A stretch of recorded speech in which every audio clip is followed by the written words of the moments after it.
Okay, you impatient SOBs, in an attempt to keep this thing monetized. We are live on episode 68 of the Red Man Group. I'm your host and moderator, Donovan Sharpe. We are presented in part by the 21 Convention Warsaw.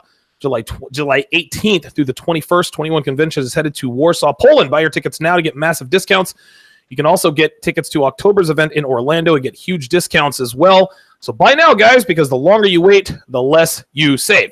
So today's topic is going to be centered around the things that hold men back from reaching their true potential. But before we get started, we're going to do everybody's favorite thing, and we are going to introduce the panel. First up is the founder of Fourth R Consulting, Rian Stone. @_Rian_Stone is where it can be found on Twitter. He's also on Facebook and Instagram. Make sure to subscribe to his YouTube channel and bookmark his website, ryanstone.com.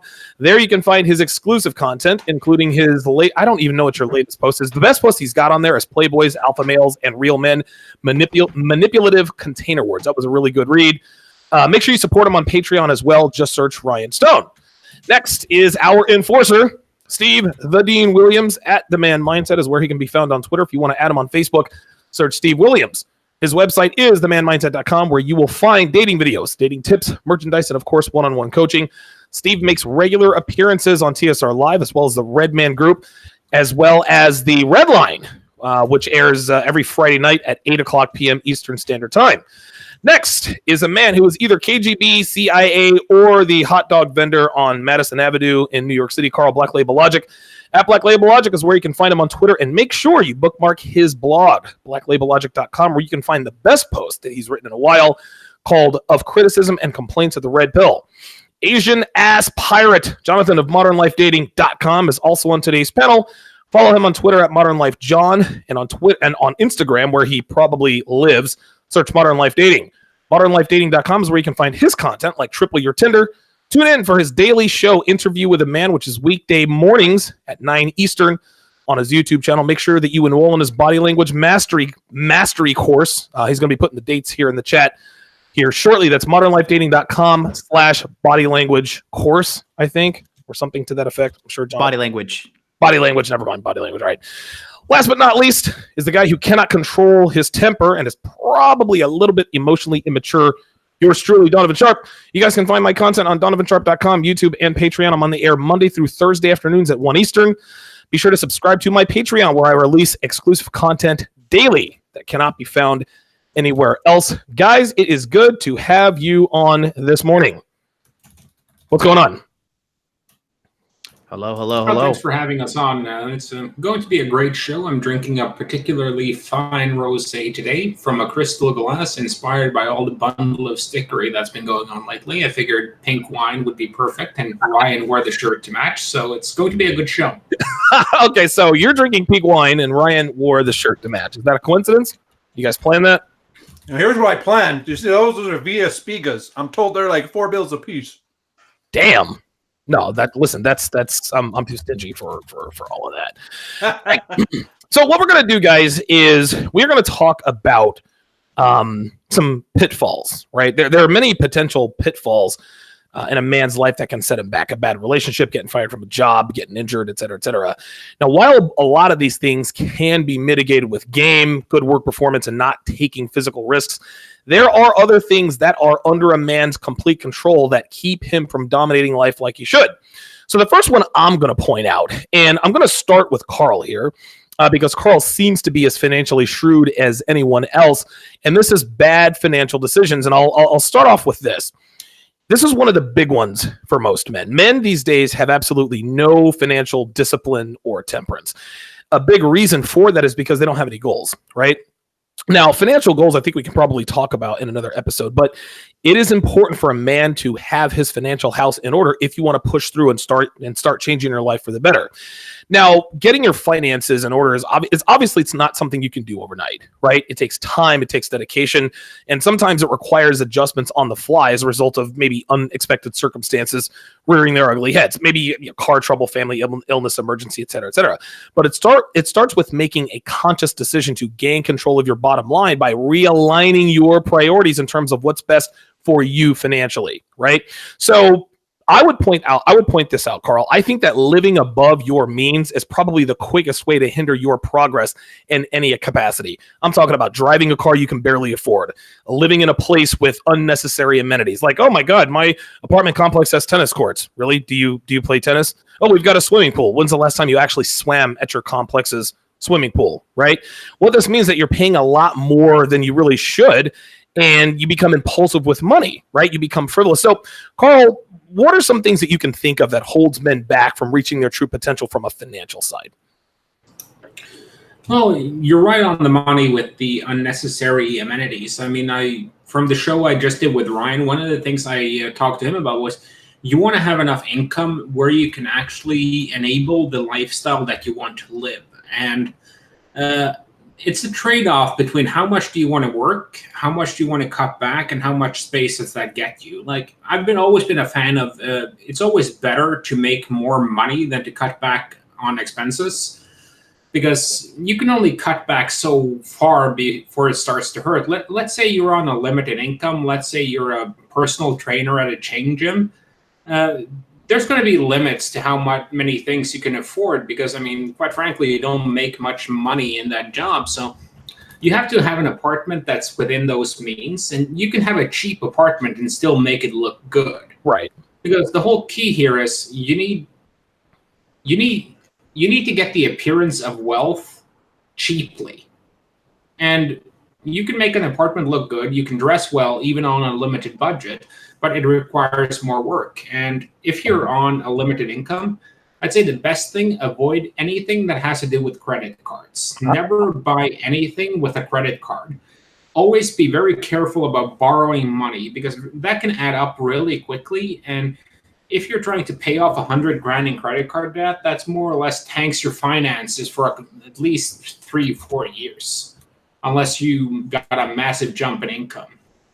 Student loans can be another thing you want to avoid, unless you're going into something that specifically requires a degree and has a specific endpoint. Like if you're studying engineering, if you're studying medicine, those type of jobs where you have to have the degree in order to make the money, then you have to kind of take the hit of being $500,000 in debt by the time you graduate. Oy.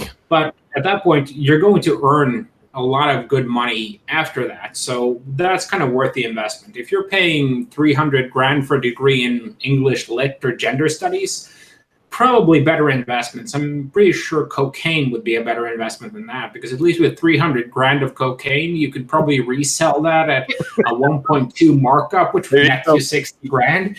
And at that point, that $60,000 a year is well over the average income. So I think just divorce above all else. I mean, if you get divorced when you're flat broke, it doesn't hurt as much.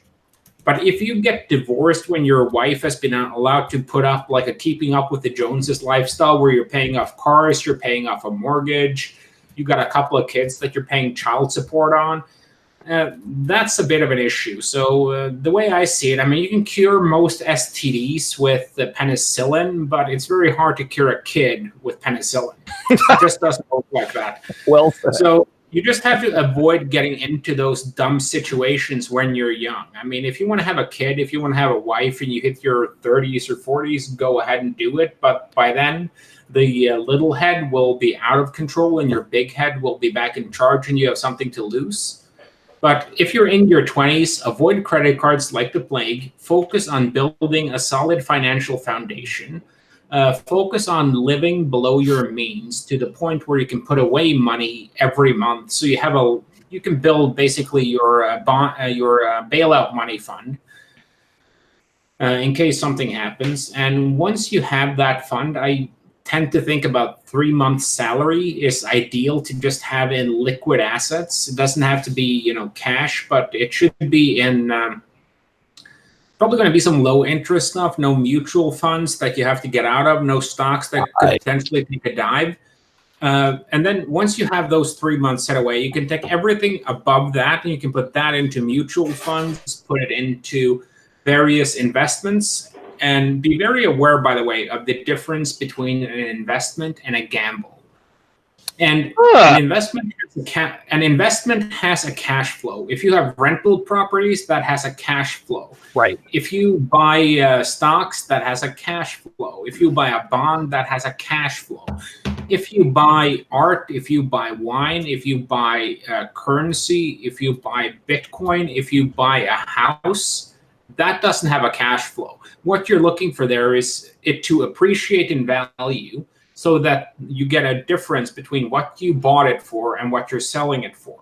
Now, the reason why I drew that distinction is pretty basic, and it's just that whenever you don't have a cash flow, you're going to have more risk. So if you, let's say you buy blue chip stocks, then you're going to have a dividend being paid into your account every year that you own those shares. If you have a bond, you're going to get some money paid into your account every year. It could be the same thing with mutual funds. It depends on the fund. But if you buy house, currency, Bitcoin, art, those can still be quote unquote investments in that you are going to make more money on them than you put into them. But if you have to start selling those because of a fall in value or whatever, that could quickly erode the gains you've made. Okay, listen, that was great information. That actually sounds like a show that I could do with you all by myself. I do like what you said, distinguishing the difference between a risk and an investment. And so in your mind, just to make sure that I'm getting this clearly, an investment is something that has cash flow. A risk only, because obviously you can have a risk, but it can still be some cash flow. A risk is just a risk with no cash flow. Does that sound about right? Well, everything has risk. I would kind of called it a gamble in a sense, but it's not the right word because there's a difference between walking into a Vegas casino and putting 10 grand on red and putting 10 grand into Bitcoin. I just find that I just find the distinction between an investment has a cash flow, and the other thing, I'm not sure what term to use for it. It's just something that it has similar risks to an investment, but you don't have that cash flow that you can kind of work off of. And the thing with it is, like, if you buy a security and that has a cash flow, that will help build a buffer towards changes in the market. Wow. If your house, if let's say you own an apartment and you rent that out to someone for $2 grand a month, you pay $1,000 a month, right? To keep that apartment and to pay the mortgage, you're making $1,000 a month. Now, if that apartment drops in value, you don't have to sell that because that's still making you more money than it costs you to buy it, so that you get in your account every month. So you can just keep going and keep going and keep going with it. If you have, let's say, all your life savings in USD or in pounds or in a wine collection, and that drops in value suddenly, you may feel pressured to sell it just because it dropped in value, and then you have to realize a loss. So that's kind of what I'm trying to avoid here, because I've had fairly large parts of my portfolio be wiped out by bad market reactions. And that's kind of where diversification comes in. Like if you have, let's say, 100 grand that you need to invest, then you kind of have to decide, how do you want to invest it? How much do you want to put in safe stuff and how much is allocated towards risky stuff? And I put currency, Bitcoin, wine collections, art collections in the riskier category. And I put securities, bonds, etc., in the less risky category. Securities can be a bit in the middle. Like if you buy Procter & Gamble, that's obviously safer than buying random internet startup 123. But you're still kind of at risk to the market. But as long as that cash flow stays solid, the company's not going to go under, and you're not going to go nuts about it. This is unbelievable. This is right in Carl's wheelhouse, man. I got to get you on to talk more about this. Steve, what are your thoughts on men living above their means? Things that men do financially, making bad financial decisions that holds them back. Well, first thing I always want to tell guys is that y'all are not in high school anymore. It's not about fashion statements and things like that. If y'all take a moment, look in your closet. Most of you guys out there have a bunch of stuff in your closet that you can't wear anymore because you are either trying to fit into the fashion that society told you to be in. One thing I always tell you guys to do out there is save your money. I am of the firm belief that you don't need nice clothes, nice cars, and all that other stuff to get women. You need to put your money aside and save it for yourself. One thing I always tell guys that's really important, and when I'm for the credit card, but there's a thing about credit cards, and this is what I want to tell you guys. I want you to be able to establish and build your credit. So meaning this, if there's something that you want to buy that you have cash for, go ahead and purchase it on your credit card and then pay it. And then that way you'll be able to build your credit, because at one side, I want your credit going up on one end, but I also want you to put money away. Also, when it comes to your household, listen, there are places that you can go to get your dishes and all the other stuff. They got places where you get bedroom sets, living room sets, and things like that. Start putting your money away. One thing I used to do was I would put one check away and I wouldn't touch it. I try to consolidate all my bills until my first check I got the first of the month. And that means, guys, I was living off a hamburger helper, ramen noodles, and cereal. That was my breakfast of champions, lunch, and dinner. Don't waste your money on frivolous stuff, because that frivolous stuff is not going to be able to give you a return later on. So you got to start looking at the picture. And listen, what I'm saying is, I don't mean not dress nice, guys. But what I'm saying is, you don't need a name brand of anything, because you're not walking around with that name brand to show people. So what I'm saying is, dress nice, to buy things that make you look good, but don't waste money on expensive shoes. Now, again, get something nice for yourself, but forget about the rims. Don't try to live outside your means. I can't get them 32s. I was looking at it. No 32s, dog. And last but not least, make sure everything you do from that point on, when you leave your parents' house, is going to be for you and nobody else. At this point in stage, you are not to help mom out with any bills. You're not to help other people out when they ask to borrow money. Save your money. Do not give it away. You've got to be hard and you've got to be stern on building your empire. Remember, at the end of the day, it is your empire, and you are not going to build it living paycheck to paycheck. Now, real quick, if you are living paycheck to paycheck, now there are things out there that you can do on the side. You've got Lyft, you've got Uber you can do, you've got Amazon Flex. There are things that you can do on the side to bring in extra income if you're living paycheck to paycheck. But and the last thing I want to say, by no means, do not move a woman into your place. Do not do it. Live for yourself. Build your empire. If you drink, do it on an economical thing. If you smoke, do it economically. But don't overindulge in things, because at the end of the day, you are building your name. You're building your empire. So just all I ask you guys to do is think before you spend. Yeah, real quick. If anybody wants to get banned, go ahead and talk shit about Steve, please.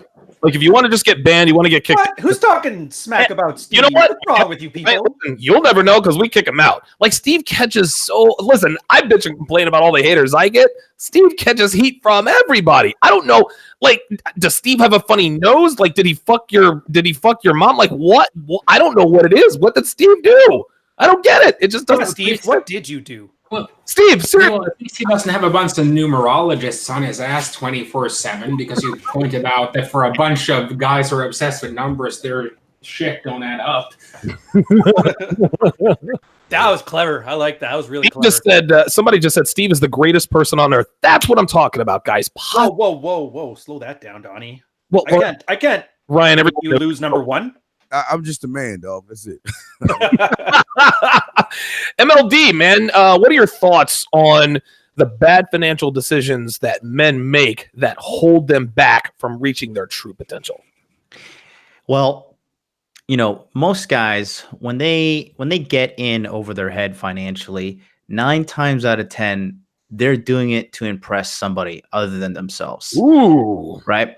Like if you have rock solid hardcore game, all right, and listen, the greatest thing you can have for yourself is rock solid game and a great body. No matter what you wear, you could wear a $5 tank top from Walmart, but if you're at 10% body fat and you got lean muscle, you're jacked, that thing is going to look better than a $300 Versace tank top on a 250-pound fat ass.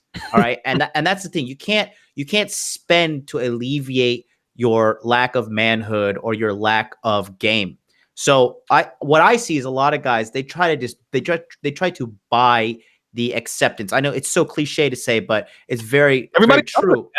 Well, it's very true. Like what Tyler Durden said from Fight Club. He's like, we spend money that we don't have to buy shit we don't need to impress people we don't like. And if you have rock solid game, at the end of the day, you're going on dates. Like I said, I'm notorious for my Starbucks date. That girl is lucky if she's going to get a venti. Straight the fuck up. And she's got 1 or 2 hours with me max. None of this, I'm taking you on 6 dates. I'm taking you on 6 dinners. I'm buying all this because at the end of the day. On day. I'm taking, no. Venti comes on the 3rd date after I've slept with you. Yeah.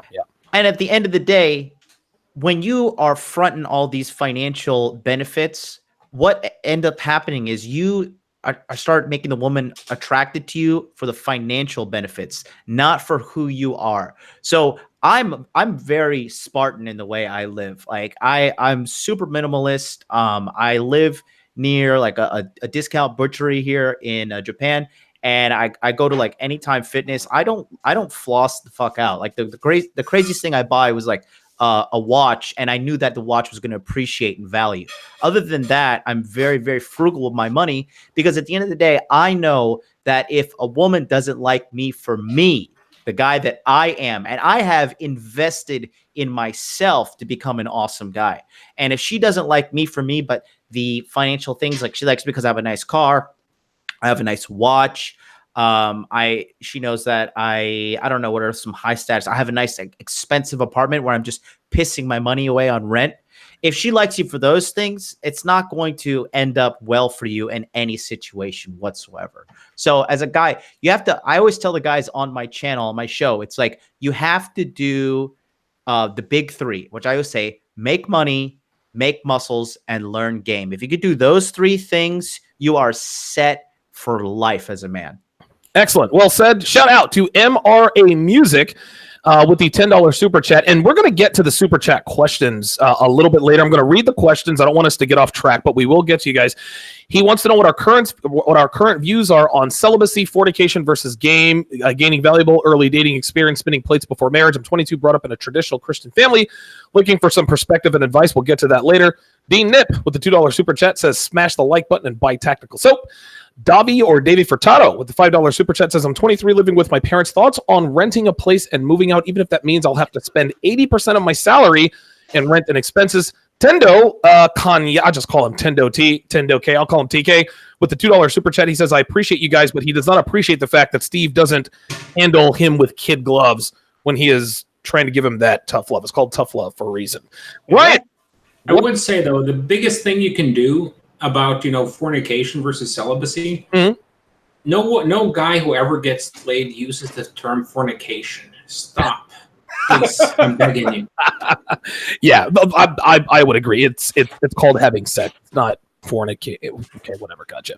All right, Ryan, your thought on bad financial decisions and things that hold men back? Any tips, tricks, et cetera, et cetera? Well, not so much tips or tricks, but a mindset thing. I love how everybody here had kind of varied answers, and it kind of gives you indications about where on the spectrum between broke as fuck and, rich as hell and what do I do with this money goes. I'm going to kind of have a bit of a mid-level opinion on this one. So cash flow is obviously important. If you spend less than you make, you're going to have more money at the end of the day. Totally agree with John. You can't buy status. For example, when I first joined the military, my first thought was I want to buy a house right away. So what's the first thing I didn't do? I didn't move out of the barracks for that first 7 months, and I lived there for free, saved up money. And then when I first got out and they kicked me out, I got the cheapest apartment that was within walking distance of the base, and I didn't buy a car. I wasn't the typical French guy who bought a rice rocket to impress girls, because they still don't own today. And it's been, 15 years. Yeah, they're still paying on it. Yeah, and that was fine. And you know what? It was really hard to pick up girls, but you have a cab, you make do with what you can. I probably missed out on, 8 or 9 opportunities to sleep with women, but that's the price you pay. Ended up getting a house, and then I bought a car afterwards. I bought a Nissan Sentra, and that was always my biggest joke. If I could pick up in a Nissan Sentra, I could pick up in anything. And girls would ask, I'd be proud about that. I'm like, bitches love fuel efficiency 4-door sedans. And it was a great lesson that I accidentally learned, is that it doesn't really matter what you own. It's who you are. I would lie down on my job. I would say I was an accountant because it was the most boring thing ever. And you'll find once you get the taste of that sex for validation's sake as opposed to sex for status sake, you're going to find out it's just as much fun as when you're impressing a girl with bling. The girls are just as cute, the sex is just as good, and you saved a whole lot of money. So you go into that, and here's the thing. So now you actually have a cash flow thing under control. What do you do with money when you get extra money? Now, Carl had some great investment tips.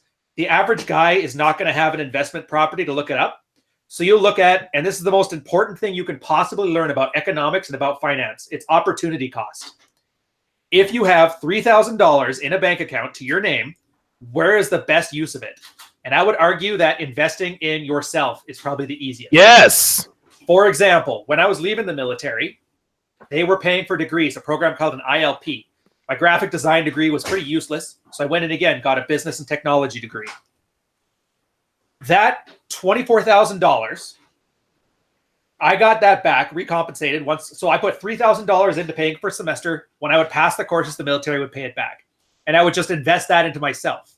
At the end of the day, that $3,000 investment turned into a $24,000 investment, which increased the amount of money I was earning per year by $20,000. Wow. That puts you. My first 3 years out of the military, it paid for itself 3 times. And that investment that paid itself 3 times, I paid for it 3 times over itself. So I turned $3,000 into $100,000, not by a fancy investment, but by investing in myself and spending less money than I make. And I think, and then once you do that for a while, you start building up a decent nest egg. That's where you can live in a downtown condo in like a major metropolitan city. And that's where you start spending those things. But at the end of the day, always look at what is the opportunity cost. If I put this here instead of there, what am I missing out on? And once you start making those decisions, you're going to start seeing opportunities you never thought of before. Maybe instead of just putting it into your, what do they have there? 401k you have the Americans have? Yeah. Yeah.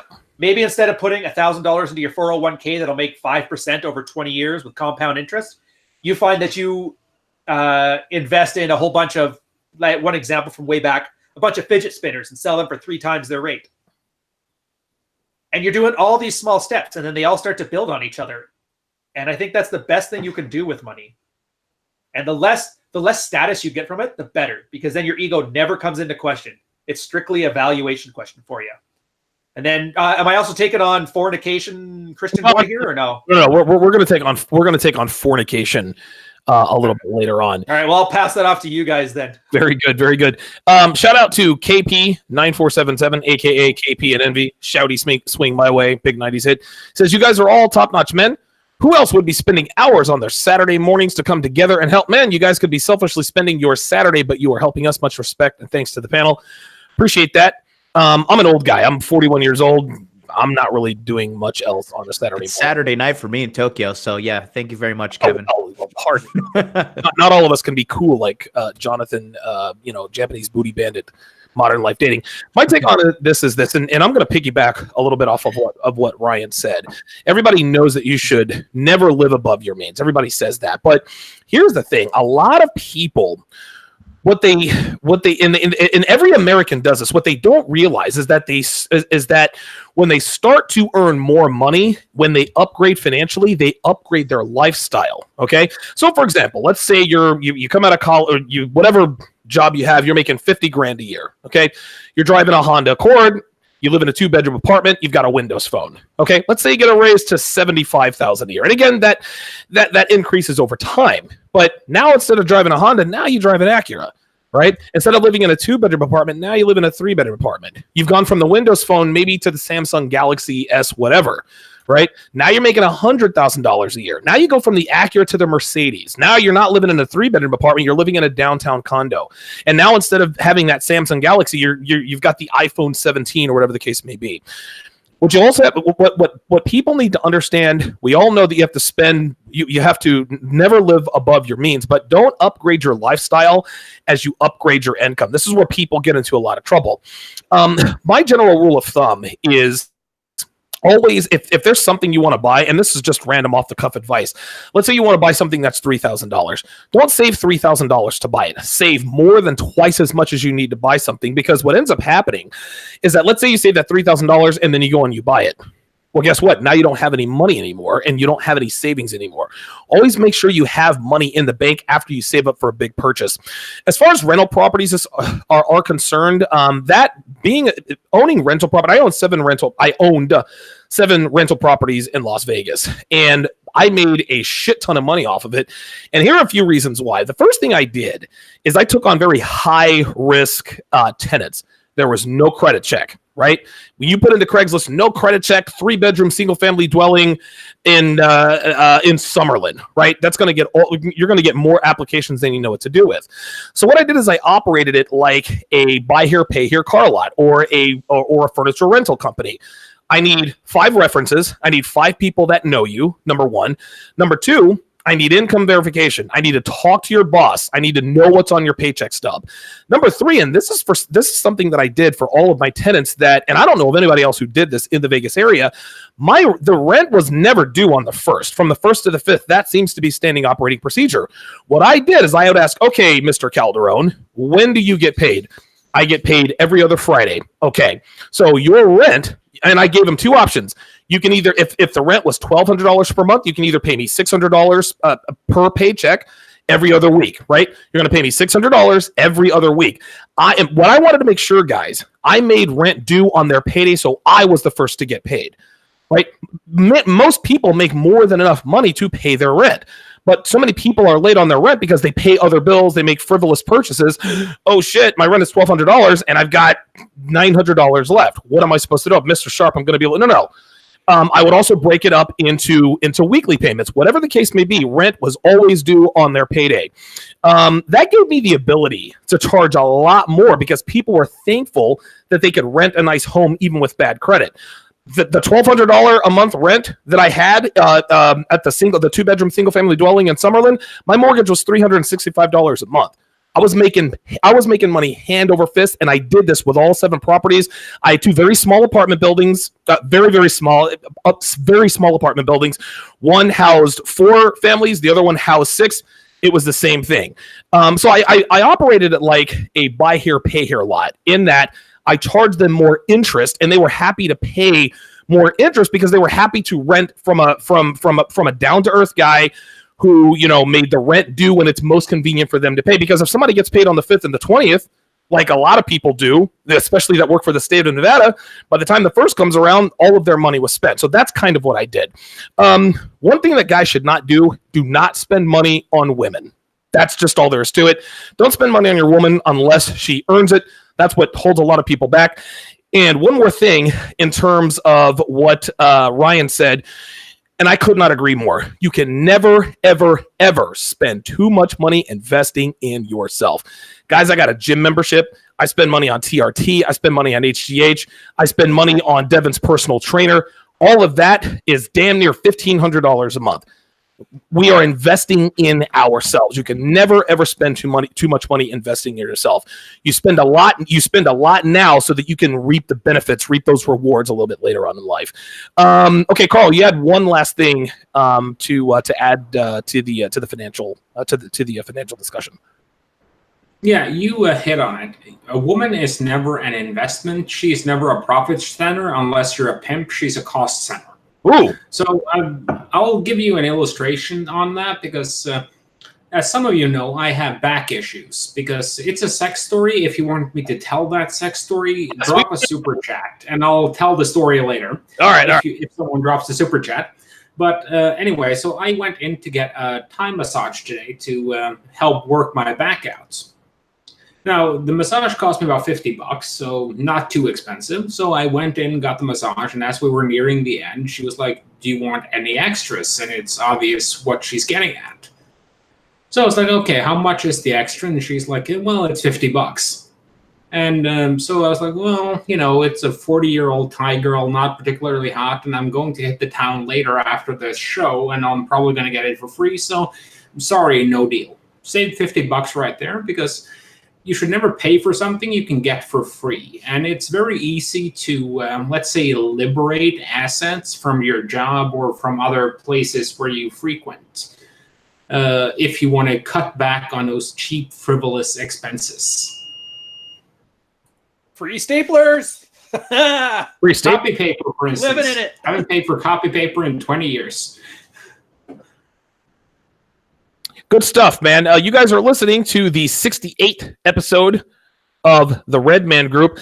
Let's move to another area where men, something that holds men back. And listen, I think this is obvious. Women hold men back. Guys, listen, we all want to fuck good-looking girls, right? This is one of the main reasons that men find the red pill in the first place, right? Heartbreak or sexual frustration. Usually the catalysts that prompt people, listen, how do I get my girlfriend back? Or how to have sex with beautiful women, right? Now, inevitably, you're going to find yourself in the manosphere, and soon after, you're going to start learning game. We teach women, we teach you guys, we teach women, we teach men about what makes women tick, how to become more attractive, et cetera, et cetera, et cetera. But a lot of men, they get lost in the search for pussy, and what ends up happening is they neglect other elements of living the red pill life. Now, I'm as guilty of this as anybody. When I first discovered the manosphere, all I concentrated on was girls, 24/7. Now, don't get me wrong, man. Like, fucking a bunch of hot chicks when you never really had that much game, it's wonderful. Your life changes. You see women for who and what they really are. You're being successful with women. But somewhere along the way, pussy becomes your number one priority. And this is where most men get tripped up. What men need to understand is that while being good with women certainly has its benefits, it should never be the main focus of a man's life. Having an abundance of women who are ready, willing, and able to make your sexual acquaintance, that is merely a side effect of living the red pill life. No, and here's another thing, guys. Nobody likes being around a guy who just talks about nothing but pussy. Yes, it's entertaining, it's educational, but at some point, the same shit kind of gets old. You have to focus on other things like finances, fitness, projects. That's going to give you the agency that you need to thrive and survive as a man. So, Steve, I'm going to start with you.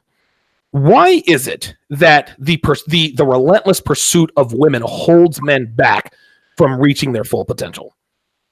Because that's their potential, or that's their drive, is women, and I think that's the biggest problem. Guys, get y'all crayons out, and y'all got to write this. Here we go. Crayons out. All right, the thing that's important for you young men is that really have four things. And again, this has nothing to see. The thing out there when it comes to getting women is kind of counterintuitive and weird. It's not about the woman, it's more about yourself. And that's why I push a man mindset. See, the first thing you guys have to have is what a lot of you don't, is what I call a self-definition. How do you define yourself? How do you define your style? How do you define your leadership role? These are things that you've got to ask yourself and know about yourself before you walk out that door. The next thing is what I call self-awareness and understanding. Knowing why I do the things that I do, so then you can learn how to make the proper adjustments. The next thing is self-concept. How do you see yourself? Don't worry about how everybody else sees you. Learn about how you see in yourself. And last but not least, self-focus.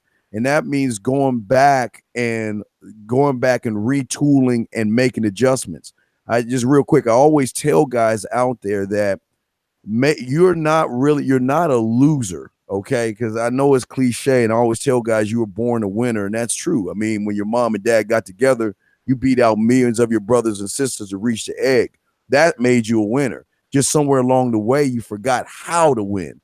And for a lot of you guys, y'all always think if I go out there and talk to women, I lose. You don't lose in talking to women. You lose when you don't get out of your house and do things. Going out there and talking to women is just like y'all were when y'all were young, when you were in elementary school, when you failed a quiz and they put a red mark beside that problem of yours. You brought it back home. Your parents probably looked at it and made you make the adjustments. And that's what it's all about, making the proper adjustments for yourself. Never make it about women, because, guys, I'm telling you, whatever you worship, whatever you put in front of you, you are going to worship. And a lot of you guys worship women more, because I know in this day and age, y'all are looking at porn and you're seeing sex and all that other stuff. But the more you make it about yourself, the more you become, quote unquote, condescending, more of an asshole, more of a fucking, you're just a selfish, conceited motherfucker, the more you're going to have women attracted to you. So stop making it about the woman, make it more about yourself, and then those things that come to you, Donovan. Good stuff. Carl, what are your thoughts on the relentless pursuit of vagina? Holding, as it pertains to holding men back. Well, I kind of view it as sort of a field of dreams moment. It's if you build it, they will come. And I was on this with Ryan earlier too, that a lot of the time we get kind of sidetracked here because the guys who naturally get a lot of women, they're not specifically looking to get a lot of women. They just do as a side effect of their lifestyle. And in my case, I have a lot of goals and I have a specific lifestyle I want to be able to live. And yes, I do spend a lot of time chasing pussy, but it's all secondary to those lifestyle criteria. Like I said earlier today, I'm never going to be 8% body fat and ripped. I like drinking and everything too much. I'm not one of those guys who are going to text the plate like, sorry, I can't lick the chocolate syrup off you today because I'm already over on my calories. So, you're going to have those situations. And I think that's what guys need to do. They need to kind of figure out, okay, what do I like? What lifestyle do I want to live? And what do I have to do to get that lifestyle? Like, I work a corporate job. Everyone knows that. And I also run a little successful offline biz on the side of that. And I have the Carl stuff that, to be honest, it's more like running a Salvation Army thing with the money I'm making off that shit. But anyway, point being that you have to kind of build that lifestyle that you want to live, and the type of women that fits your personality will naturally gravitate to you. If you're kind of, and I think that's kind of the lesson, because every guy I know who's kind of like a natural alpha, they have a lifestyle that they live, and a certain type of women gravitate to them. Right. Yes, they still have to hit on chicks. They still have to escalate. They still have to push for the close. They still have to approach. But their lifestyle naturally filters out a lot of girls. Like, I know if I look through my Tinder profile and I see a girl who's like vegan, non-drinker, liberal, communist, I'm like, okay, she's cute. I'm not swiping right on her because I'll want to throw up 2 minutes into that date. So it's just kind of getting to the point where your lifestyle and your approach to life should attract them. So I'm guessing Steve the Dean stole all my fucking thunder. Yep, that's usually what happens. But he would accuse you of the same thing, so that's why I put him first this time. You damn right, Carl. Ryan, chasing pussy, man. Why does that hold men back? Yeah, well, failure. It's all failure or success. That's the two things that scare guys the most, or their ego investment. Carl and I and Corey were talking about this for 90 minutes already. And the one thing that I find works more than anything is stop building a narrative. It's a narcissist thing. So they don't want to hit on girls because, oh, I don't like her. She's got a tattoo on her thing, like, or some frivolous thing there, which I completely, like, you can tell everybody who he talks to about that. You can all tell he's bullshitting himself. You know it. Everybody knows it, but him. He's really bullshitting himself. I will disagree a bit on Steve's thing there where he talks about being an asshole. I think you got to be charming. The thing about asshole, though, is it's not an objective term. It's one of those container words. An asshole is when somebody feels uncomfortable and they project that onto you as it's your fault. So, for example, if you're a guy who's teasing a girl, she probably is going to call you an asshole. If a guy said he was sweet on this girl but hadn't made a move in 6 months and you pick her up and sleep with her on the same night, you're probably an asshole. If you notice, there's nothing about you at all that's changed there. You just went after yours like a normal, charming guy, and other people called you an asshole. So by acknowledging it, you're jumping into their frame. It's like, I'm not an asshole. I'm a charming, regular self. Why are you so bitter? And you see women do that, and it's very effective because it's true. When a guy's calling you an asshole, he's salty about something. And so when you call him out on that, the first thing you're going to get is that narcissistic rage. In his idea, in his mental fantasy, he was perfect. He would have got the girl if only he did something. The fact that you did it and completely wiped out his narrative means he gets to be mad at you and lash out in whatever way he can. And so the way it's like, I don't like how this question was framed because it puts the frame onto somebody else when in reality it should be on yourself. I guess that's the best answer I can give on that one. Yeah, I'm going to pass that off now before I start rambling. Shout out to JC with the $20 super chat. He says, thanks, Steve. This 20 bones is cheaper than the 3 large I was going to spend on wheels for the Challenger. Good financial decision. Charles Caballero with the $5 super chat says he wants to hear that sex story that Black Label Logic is talking about. So what I'm going to do is I'm going to divert. I was going to go to MLD next, but I'm going to go to MLD after Carl gives us the story about how he... So I guess, Carl, your back is fucked up because of fucking? Like, what happened? Well, the issue was I was kind of in a slump at the time, and I picked up a girl who was somewhat more roomy than I would normally go for.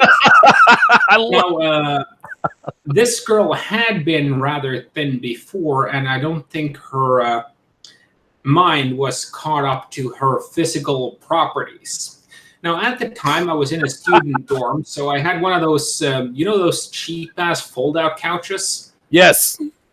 Futon. And they all have like a 4x8 or something, like wooden plank in the middle of them to hold the whole thing steady if you're going to sleep on it. So this girl thought she was going to be cute, and she took a running start from the kitchen towards me standing there. And she jumped into my lap. And I was standing, but I was about maybe a couple 100 pounds at the time, and she was at least that. And when you get a girl who hits you in the upper body going, way too fast for her size, she tilted me backwards, which caused me to land with a part of my spine, and with that 2x8 directly across the vertebrae in my back, with an additional X 100 pounds on top of it. So I lost the feeling in my legs for about 5 minutes. Oh my God, you almost went paralyzed over a bench. Jesus Christ. And I was laying there, and the worst thing is I didn't even sleep with her because my back hurt so freaking much after that. Oh, I couldn't get off the bed for the next 6 hours. I was just laying there chewing up OxyContin. Oh, Jesus Christ. Listen, Carl, man, that took a lot of balls, man, to sit here and admit on the Red Man group that you blew your back out banging a fat chick. Like, I'm more embarrassed that he took CrossFit into the bedroom. What the hell? Oh my God! Oh, wow, unbelievable. That's why I don't trust CrossFit anymore. Well, the thing is, any guy who's lived in America for longer than 2 years, who says he's never banged a fat chick, is lying. Or celibate. Oh, there we go. Oh, that's cool. But if you're celibate, and if even like 300-pound girls will bang you, then you have different problems. Then you need to take. I don't think John's body language course can help you. I don't think. Dude, I'm not sure what we need to do with you, but 300-pound bitches don't have body language. Like everything is so big and smooth that everything kind of just looks the same, right? They are gravitational the pull language. is their gravitational pull is their body language. Right. Oh my God. Okay, let's go back to the to the previous topic. MLD, why is chasing pussy? Why is chasing women? Why is swiping right on Tinder 24/7 holding men back from reaching their full potential? Because ultimately, now I understand, when I was younger, I didn't have this game fully figured out. I've got the game so figured out now. It's like on easy mode. I just see a girl, I'll see right through her bullshit. I'm like, yeah. Okay, you're not gonna have sex with me. Yeah, we're definitely not gonna have sex on the first date. Whatever garbage you need to fucking lie to tell yourself in order for you to be face down, ass up within 1 hour of me ever meeting you. Sure, whatever. I understand that if you don't have the game completely figured out, there is an insatiable thirst. But there comes a time that like if you consistently always just chase pussy, but you don't figure it out, you're wasting the most valuable asset that you have as a man, and that's your time and attention. All right. You have to realize that you do have a finite time of points in your life where you have a lot of high energy. You know, everybody was in their 20s was more energetic, more high energy. Your body heals faster. I mean, the science goes on and on and on. And if you continue to waste these years on you're just chasing orgasms, this is it's a bad long-term solution. And as a red pill man, you should be thinking long-term, because like I said, the big three, I always tell guys, make money, make muscles, and learn game. Well, when you have all three of those things together, what you're going to do is cultivate a lifestyle that is just going to passively pull women in.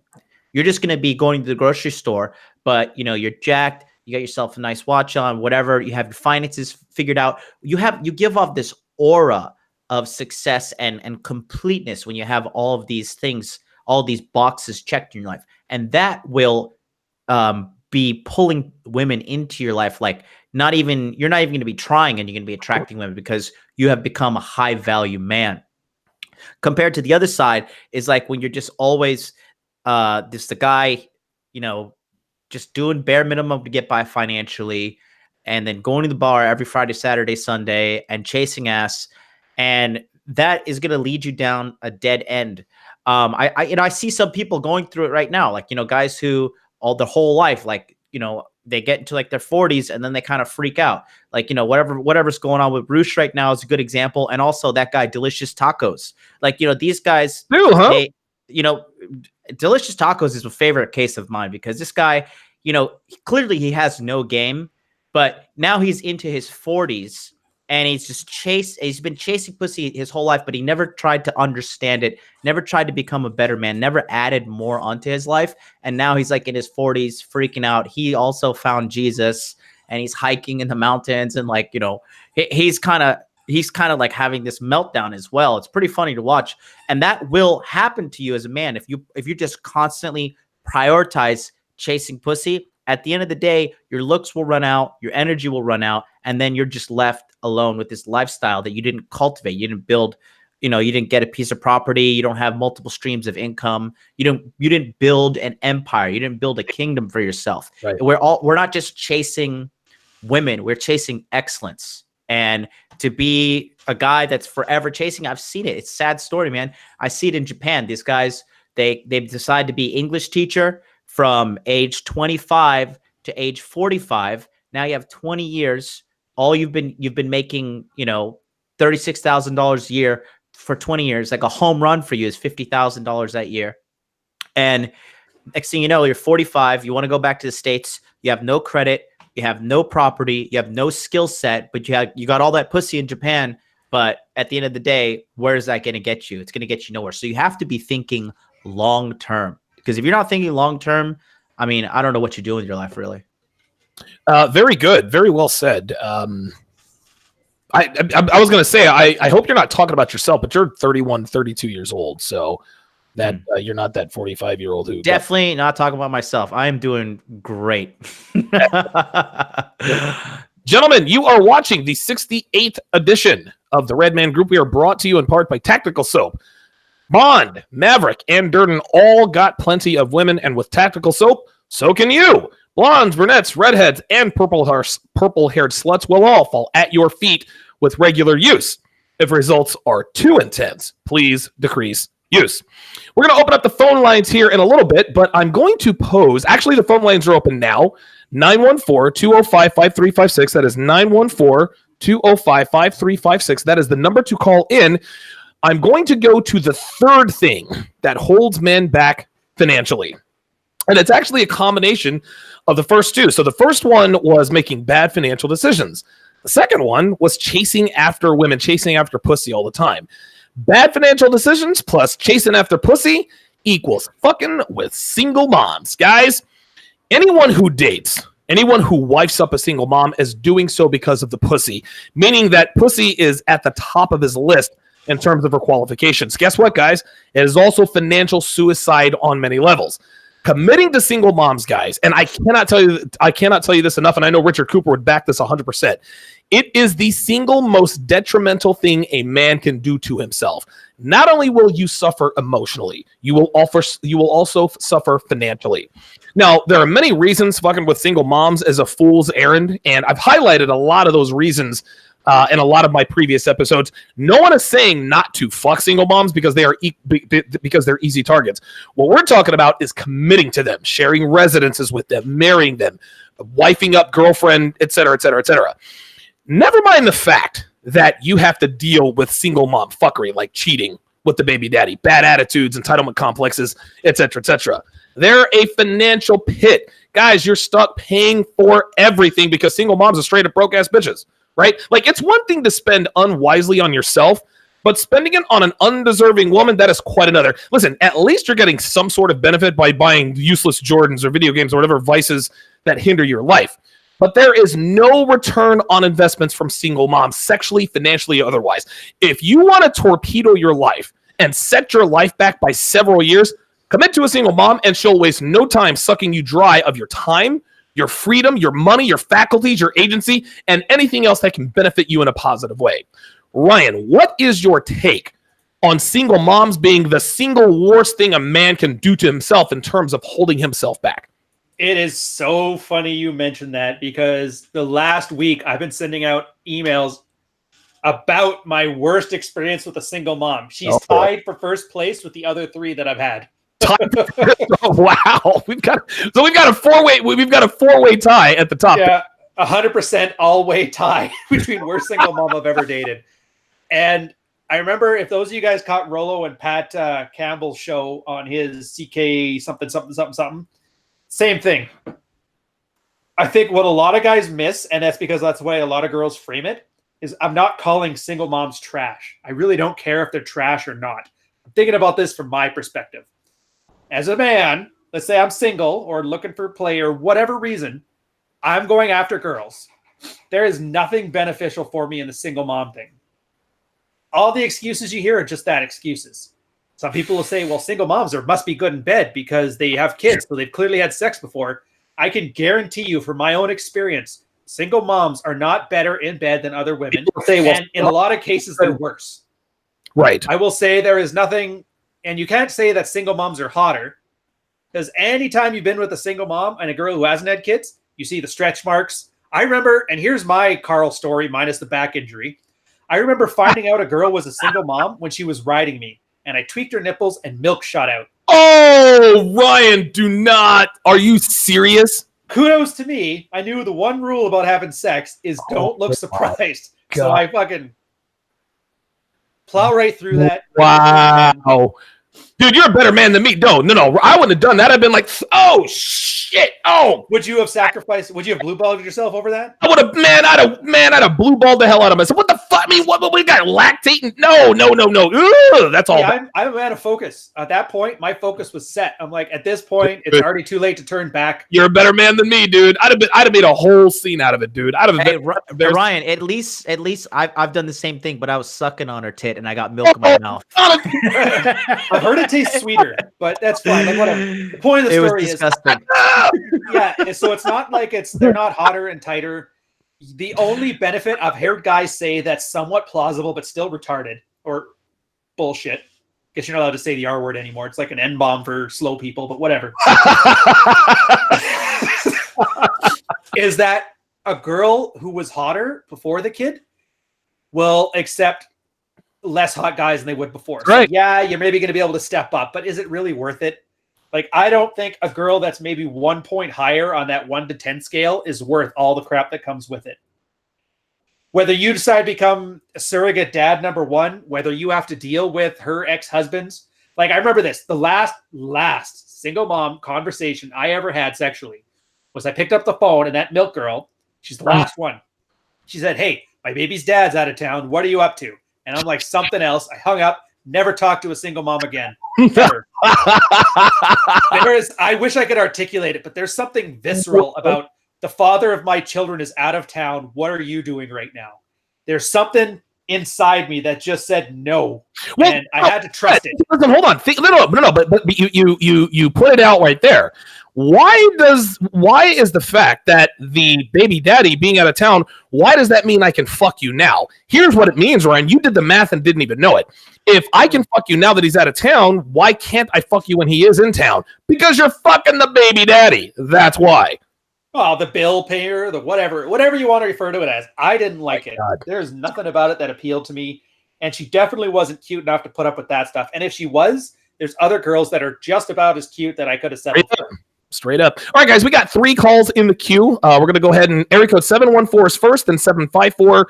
Then we've got a caller from outside of the United States. Remember, guys, when I bring you on, I can assure you that we can hear you. Please don't ask if we can hear you, please. I would appreciate that. Area code 714, you are on live with the Red Man Group. We can hear you. You go ahead. Thank you all for your time and the great advice. I'm just starting out on the Red Pill, and I want to know what your thoughts on realistic expectations for time going forward on improving myself and getting my life in order so that I can reach this full potential. I'm starting out. I want to know like a realistic expectation of how much time it'll take. Carl, what you got? Starting out from where? Like, where are you now? That's such a vague question. That was kind of my question. Like, where are you now? Are you like 200 pounds, 20% body fat, decently socially acute, or like 300 pounds, complete spurred, never talked to a girl before?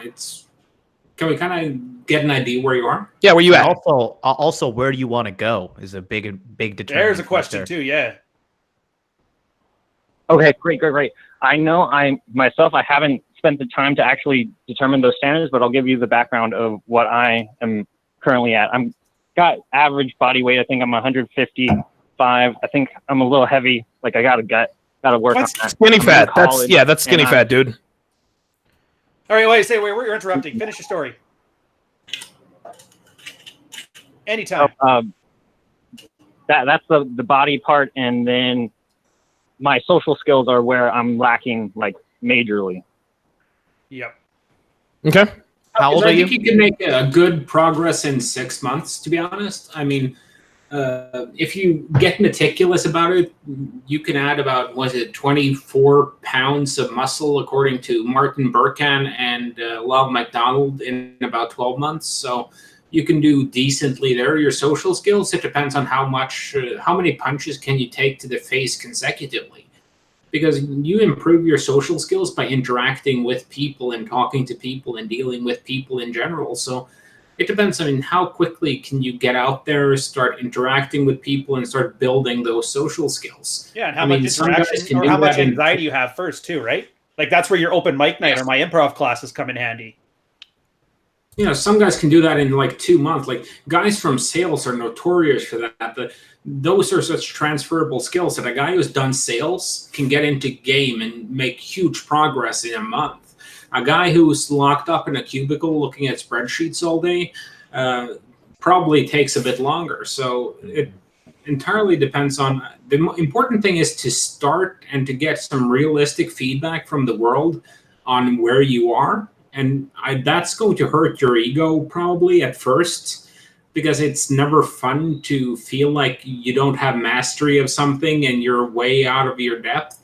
But it gets better as you go along. And just if you want to start easy, start by having a 30-second conversation with the checkout girl at a grocery store, or just walk up to a random person and ask them for the time and say thank you and walk away, and just start with small steps and build on your successes. A major thing that I use in my day-to-day life is get some early successes in and then start working on the big things. So if you're not lifting now, start lifting. If you do all your workouts for a month, then good on you. Have a bottle of champagne and celebrate and continue on. I will add to this too. Oh shit! I just lost my train of thought. God damn it! How old are you, Colin? When he's asked, but what is the question? Sorry, 30 seconds. I'll be totally done here. No, you're good. When you asked how long do you expect to take, what answer were we gonna give that you would have stopped even thinking about starting? The fact you were asking for a time limit kind of bothers me, because are you doing anything else with your life that you got something better to do with that time? I don't. However, I know in the past, like I've done fad stuff before, and I know myself that I've stopped. What, being social is a fad? No. Fuck, man, come on. This is your life. You have 100 years to improve. Like, forget about the timelines. But I'll pass it on. John's got good stuff going. No, but you seriously don't want to turn into one of those guys who has no social skills and starts ranting about random continental philosophy at people in conversation and starts preaching. You want to have at least some decent level of social skills if you want to have any hope whatsoever on not trying to wife up and impregnate the first girl who will ever touch your penis on a trip to Chile. Oh, he muted himself. MLD, what you got, brother? Oh, my I just wanted to ask the kids some questions. Like, caller, how old are you? I'm currently 24. Okay, so you're a child. You're super young. And then how many women have you been with? I have been with none. Okay, so you're a virgin. Okay. So initially, in order to overcome the virgin hump, it usually takes... Pun intended. It'll like just take... yeah. Ideally, it would take... Worst case scenario, I'd probably say 6 months. And that's like if you're complete, like full-blown Asperger's. If you're kind of a normal guy, and like I said, you're eager to call in and get advice, I would say anywhere like 3 months maximum.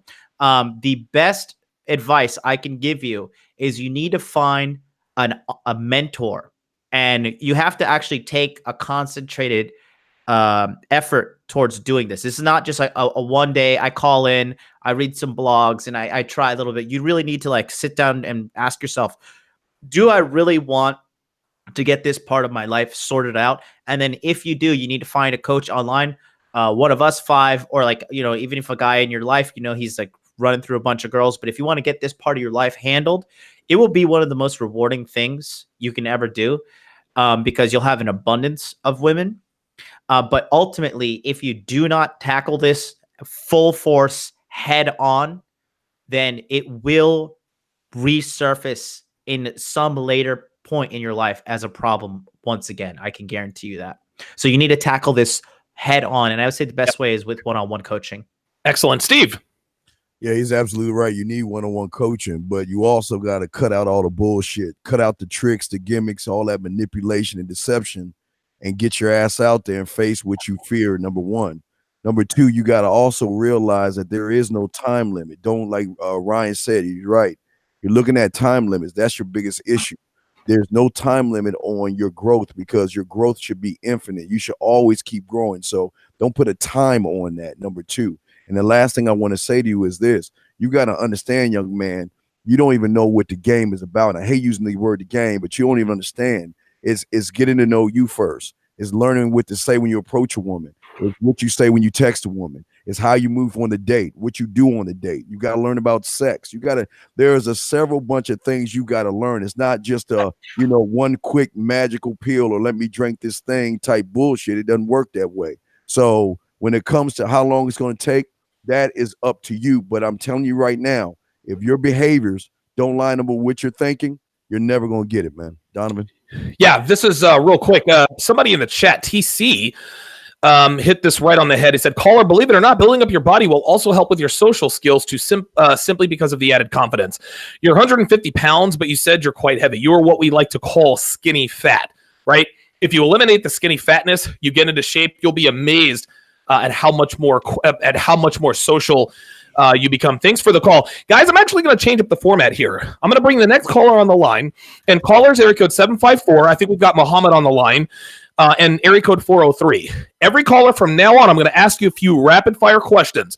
You're going to answer them all so that we can get sort of a base in terms of what you're dealing with here, right? So I'm going to ask your age, your race, your relationship status, how long you've been in that relationship, your living arrangement, do you have any kids, when did you find the red pill, your height and weight. So it's going to go like this. Don't hesitate. Don't fucking lie to us, because we're going to fucking figure it out. I'm going to say age, 25.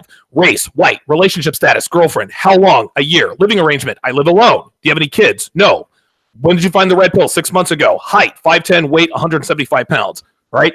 After that, then you can ask your question, and that gives us sort of an idea in terms of what we're dealing with, rather than having to ask all of these remedial questions. So our first guinea pig is area code 754. Area code 754, what is your age? 23. Race. Black. Relationship status. Married to the day. How long? Since I found the red pill, like 6 months. Okay. Height. I'm 6 foot. And your weight. One in shoes. 235 right now. Okay, perfect. All right, what's your question? Is this Charles? Yeah, man. I was calling in to shout out MLD, man. Charles and Tucker. Charles and Tucker. Damn, he knew exactly who that dude was, man. Yeah, I know this guy. I know Charles is the real deal, man. Charles I is just a good wanted guy. to call to say hi. Here's all my life. Go ahead, Charles. Go ahead, Charles. No. I took MLD's advice, man. I got the Tinder gold. I'm out in Fishkill, New York. So if anybody's out here, come fuck with me. I got a Tinder date tonight in the truck, so we live. On the topic though, in terms of what holds dudes back, like something that I've noticed. I mean, maybe you guys can comment on it from what you've seen.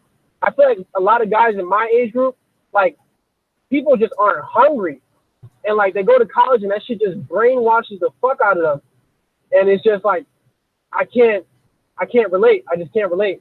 I don't know if you guys see that at all, but I just feel like there's a lot of comfort, and it makes me nervous for the future. But I just want to say thank you, MLD. Thank you all you guys for all the advice and shit. We lit out here. Fishkill, New York. Come fuck with me. All right, peace. Good stuff. Appreciate the Guy- call. Don, let me just say something about this guy. This guy's got so much game. So he's a trucker. He's a 23-year-old trucker, right? He drives from the south to the north and north to the south, obviously, up on the East Coast line. And he has a bed inside his truck that he matches girls off of Tinder, takes them on a date, and then fucks them in the truck bed. This guy is a pimp. This guy is a pimp. That's what's that called? Truck stop game? Whatever it is, Damn, Charles is in charge. He's doing it right. Charles in charge. What the fuck you did not just say? Charles in fucking charge. Oh my god! Now I'm gonna have that fucking theme in my head. Let's go back to the phone lines. It looks like we have a caller from outside the United States. I think your name is Mohammed. Mohammed, how old are you? Donovan, 32. All right. What's your race? African. Relationship status. North African. Single as fuck. All right. Good. Living arrangement. Do you live alone? You live with mom and dad? I live alone. Any kids? Nope. How long have you been red pill aware? 6 months. Excellent. And your height and weight? Height is 6'2", weight is 189 pounds. Excellent. All right. So what's your question? First of all, I just want to say thanks to all of you. I mean, I believe you're brave. I've been following you for 6 months now. I've seen some disrespect from some of the guys on the chat for some of people on the panel. And I just want to say, and especially for the first caller today, if you follow all people associated with the Red Man Group, this is what you would expect, more or less. And you've got so many successful scenarios. Over the past 6 months, I've simply tripled my income. I had 4 promotions. Wow. I went from a borderline personality disorder relationship to dating a few beauty queens now, literally, like Miss Argentina and so on and so forth. I love that accent you got, by the way, man. That's sexy as fuck. Yeah, right? Sorry? Says your accent, sexy as fuck, man. Where Ryan wants to go gay for Mohammed. Hey, somebody's got to get there. Right? Sorry. Go ahead, man. Yeah, I mean, Ryan, I follow your breakfast conversations. That's my listen to on my way to work. Donovan, Sharpe. I mean, your strike on having 8 winners means no winners. Come on, Steve smashed the life out of me last time, and he really set me straight. MLD, come on, we go way back now, if I'm not mistaken. So basically, what you expect following these gentlemen is becoming a real man. It's not, they're not really going to give you 4 steps or 10 steps to become a man, but they're going to build the mindset in you. And that's why the bit of the disrespect in the chats wasn't appropriate, but I'm glad that the panel sorted you out themselves. Like, they're not waiting for people like me to come and speak on their behalf. Right. On another note, for today's topic, which is one of the reasons potential is held back, in my case, it was parents' acceptance.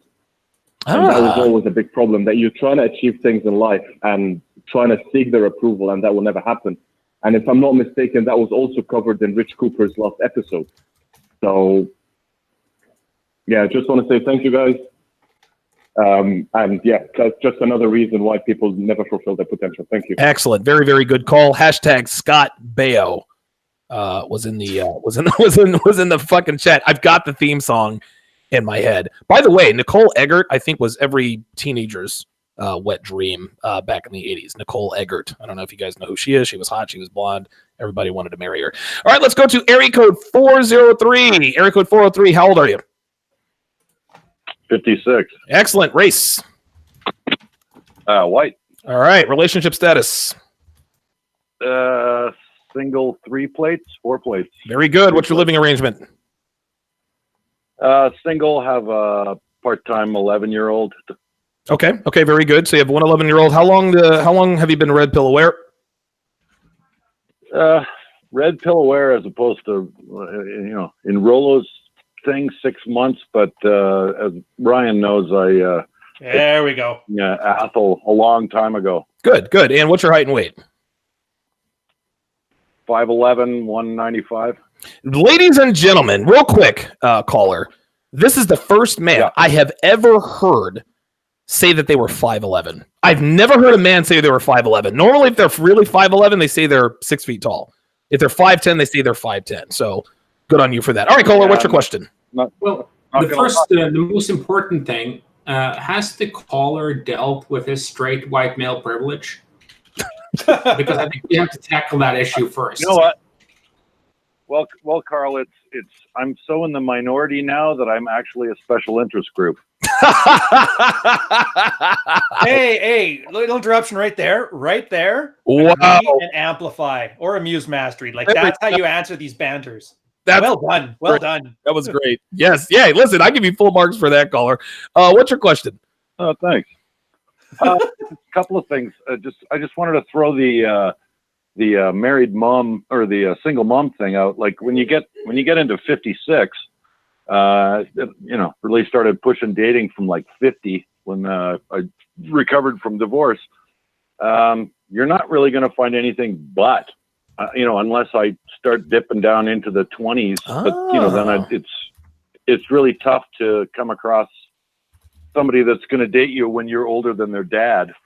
So yeah, you kind of got to deal with single moms a lot. And I always found that as long as their kids were, I don't know, sort of into teens and stuff and kind of almost independent, then it didn't really much matter. It's when you start dating when the kids are 2 and 5 and and then they attach to you and then you almost feel that obligation sucking you into that to help this kid turn into a human being because they've been through hell, usually because she's a thought now anyway. And as far as a holdback goes, my personal one, paralysis through analysis. There you go. Just wanting to know, like trying to unravel, how did I get here? How can I fix this? What went wrong? And that's what kind of sucked me into, like, it's my divorce bomb was first you go to the, how do I fix it? Right. Then you go, what do I know about, what's a good marriage supposed to be? Then you start unraveling relationships. Then you get into gender dynamics. Mm-hmm. Then you start going, well, wait a minute. I dated this one wrong. I've dated them all incorrectly. And that's kind of the red pill awareness before it was even called red pill awareness. And then you start doing, well, what the hell do I do with this? Then you start dating a little bit and you start kind of pushing things. And now you start seeing real life examples of being dominant, doing what you want, taking her the way you want to. You see how they respond so positively to just being manhandled. And now it starts to become real. And now you take that frame of reference out when you start, talking to women and dating. Like, I sucked at talking to girls. I was just waiting for them to notice me, up until, till I met my ex-wife. And I mean, she was, okay, no, this isn't a brag.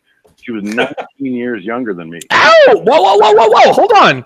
If your ex-wife was 19 years younger than you, then you can brag, brother. Like, listen, never be afraid to scratch your own back. Well, okay. Yeah, like mine's almost 10, so don't even worry about it. Younger is good. Well, I'll take that as a compliment, but here's what really happened. She was interested. I was interested. Started as flirting at work.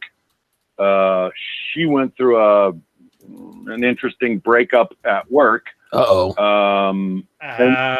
Slid on them DMs. I was just I was just sort of I don't know. I guess in retrospect you could say it was a little bit of white knighting, but and then it just turned into something like but I think I ignored red flags because I was walking around with this, look what I did. And that's what led me down divorce. Now, yeah, your ego. Totally. And the fact that you get that is awesome. Totally. No, totally agree with you, Ryan. Like, and so it became a thing where I didn't want to lose that. And as soon as you don't want to lose that, because it's your flag of honor, now you start going real beta, you lose frame, and it just unravels like. What's your question, fan? What is your question, please? What's your question? Oh, I just threw out the you guys were looking for feedback on the single moms and what's the hold back. I got you. Okay. My hold back was paralysis by analysis. Okay. I find most of the people looking for the red pill knowledge are just reading and thinking and watching YouTube videos, and they're not trying anything. Yeah, what we call this red pill masturbation, I think. Carl, you said you had something on this. Yeah, I was just going to tell the caller that, I did a bit of analysis by paralysis or whatever you call it in my divorce too. Like in my case, it was a bit different than yours. Mine was more like, how do I get this bitch out of my house? How do I file a restraining order? How do I cover a laceration? How do I file a police report? Who's my current doctor so I can fix the cut? But I get what you're saying, and I think it's not just a case with guys with divorce. It's also a case with every guy here, because we get kind of like this horseshoe theory, and I used a word that Samuel Jackson is known for using quite frequently earlier today when I said that we get this kind of horseshoe theory in the red pill with tradcons and a certain group of men who like to think and create this theory of how the world works, and they never actually test that against reality. Right. And Mike Tyson said it the best when he said everyone has a plan until they get punched in the mouth. And sooner or later, you have to move from your mind into action. Otherwise, what you have is a fancy theory. And a fancy theory is worth nothing. I mean, I'm prone to overthinking things myself, but what I found is whenever I get to about 80% of where I feel I need to go with a theory on something, I just go out and I try it. And once if I think I have a great Tinder opener or a great Tinder line or, some new way of bringing a girl back to my place and banging her, I'll just go out and test it. And if it works, it works. If it doesn't, then I just discard it. I think that's kind of like what guys need to get to, that no one ever played quarterback at the Super Bowl because they had a great theory on how to throw a great pass. Right. I was thinking that no carpenter has ever fallen in love with his hammer. They're just tools. And once you start focusing on them as the thing, as opposed to what you're building, you're missing the forest for the trees there. You're focusing on your tools too much instead of the outcome. Yeah, and if it's one thing we have too much of in this whole space, it's guys who have 1,000-page treatise on how to hit on a girl who have never hit on a girl, and who have theories on how to get laid that have never been laid. And that protects you from failure because you're constantly working on theory. So that's your insulation. It's ridiculous. Yeah, but I mean, I love Evola as much as the next guy, and I love my Jesus as much as the next guy, but I mean, Jesus and Ebola cannot tell you how to get laid. Listen, let's hope not, right? Listen, I think Jesus was probably a pimp back in the day. I'll probably go to hell. Well, Jesus can tell you how to get nailed, but I'm not in the way you want. Yeah. Let's go to the next caller. Area code 937. Give me your age, race, height, weight, and relationship status. Go. Hey, I'm 30 years old, white male, 180 pounds, 5'10". Can you hear me? Yep. Oh my! Well done. Are you kidding me? Yes, we can definitely hear you. What's your relationship status? Girlfriend, fuck buddy? What you got? I got a few plates, just exes and girls that hang around. All right. So what's your question? I'm having a huge issue with the whole mother hen thing these days. Talking to girls and dealing with their mother hen. And Give us an example. Give us an example. When you're talking to a girl at a club or a bar, and the ugly friend, or her fat friend comes up and it just tries to shut you down in any way possible. You got to win over the mother hen, man. This is mystery level old. Be her best friend. That is my problem. I can't figure out how to win over these mother hens. I don't. If there's a situation like that, you got to charge that to the game, in my opinion, and just go talk to another girl. Because if there's, for me, I'm not trying to deal there and deal with some chick that try to prove myself to her and her friend. Like at the end of the day, you're better off just walking away and talking to another girl. In my opinion, if there's some girl that tries to come up to me and one up me, I'm like, listen, look, if you really want to see who's awesome, like we could step outside and fight. But I'm not doing this whole dick swinging contest. So for me, if I'm dealing with that mother hen nonsense, I walk away, because 9 times out of 10, and this is real life shit, 9 times out of 10, it's never worth winning over the never worth winning over the mother hen. And you're always gonna have to deal with this little chick who is has a leash on her neck with this other girl, and this other girl is just miserable. That's why she's controlling her little slave girl, if you will. So it's never worth it. It's never worth it. It's definitely never worth it. And I always say, walk away, talk to another girl. And honestly, you're supposed to be charismatic 24/7 anyway. If you can't be charismatic enough to get an ugly girl to smile, what chance do you got with the other girl if the mother hen wasn't there? All right, Steve. Just for practice with a sparring partner, just win her over.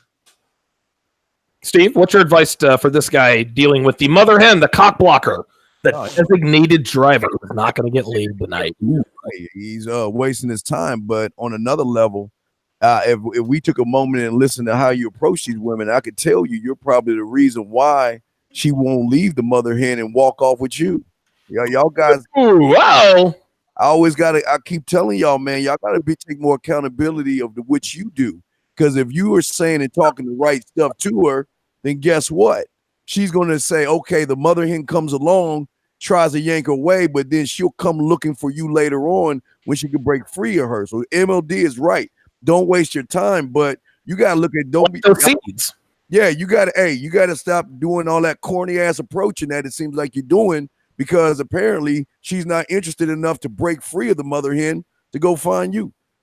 Excellent. Wow, this is all very good advice. Ryan, what you got? How do you deal with the mother hen, the cock? Yeah, like I said, I'm taking more of a meta approach to this one. Yeah, they're right on all this stuff.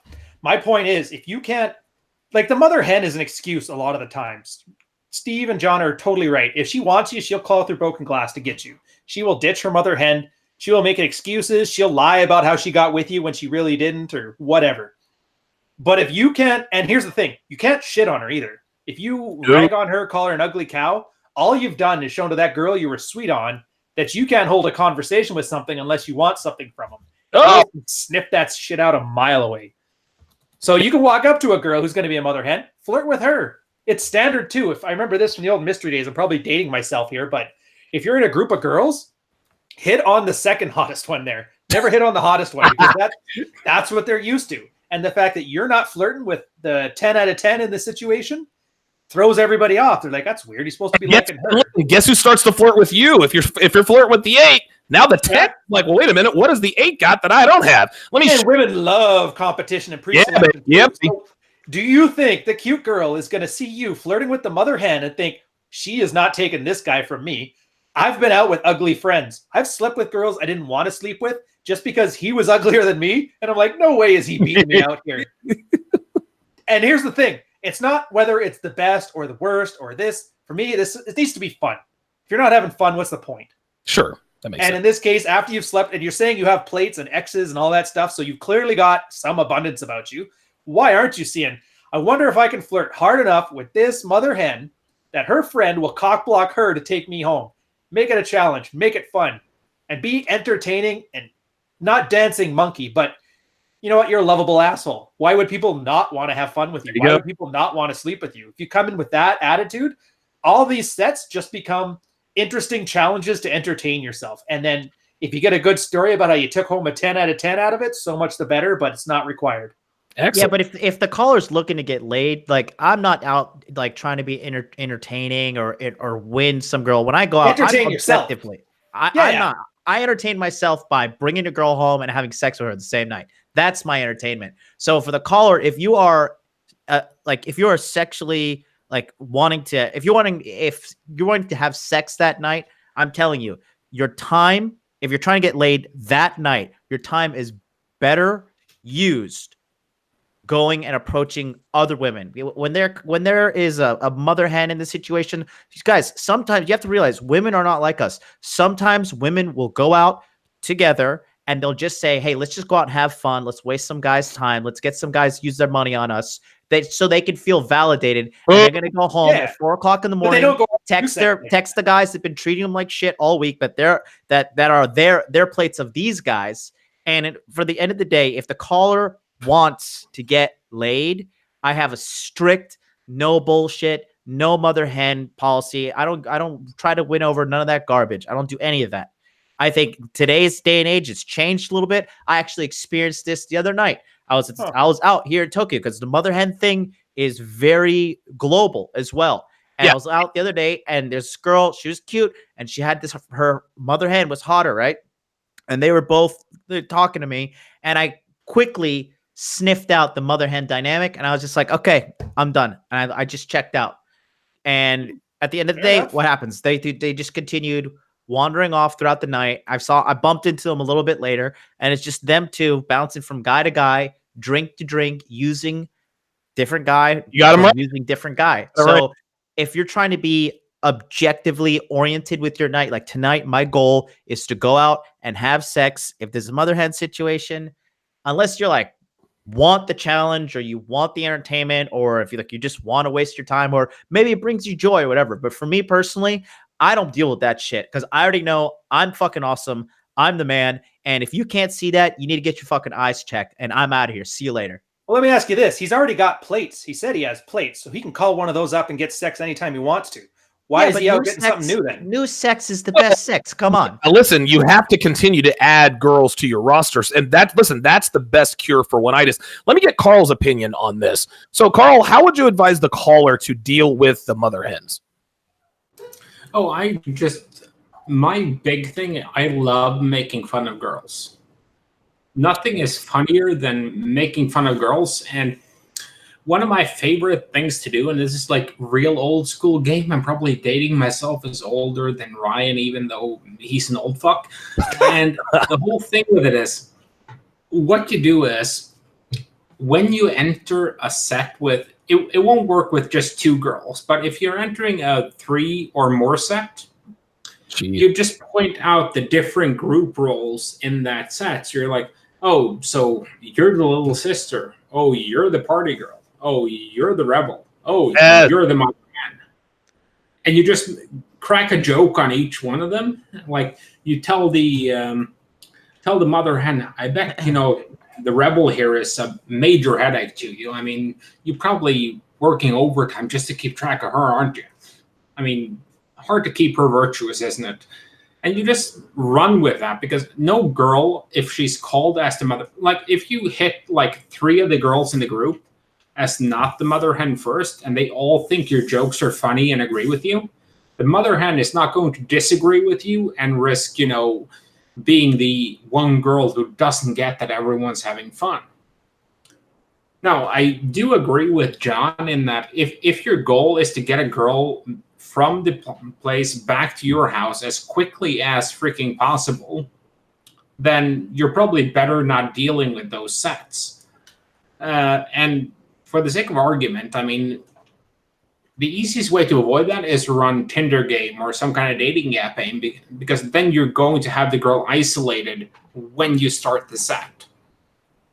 That's the easiest way to go about it. And to be honest, I'm starting to see that the old school style of game is kind of getting dated, because these days it's very rare to find like a set of girls that don't have plans already, because people make plans online before they go out now. So if a girl is out, she probably already has plans for later in the night. And you know, if she's agreed to go to a concert with all her friends, or, you know, they're going to hit up, you know, a restaurant or whatever later in the night, she's not going to bail on that because some random dude spit good game at her, regardless of how good his game is, unless he's a celebrity or has that massive, massive social status.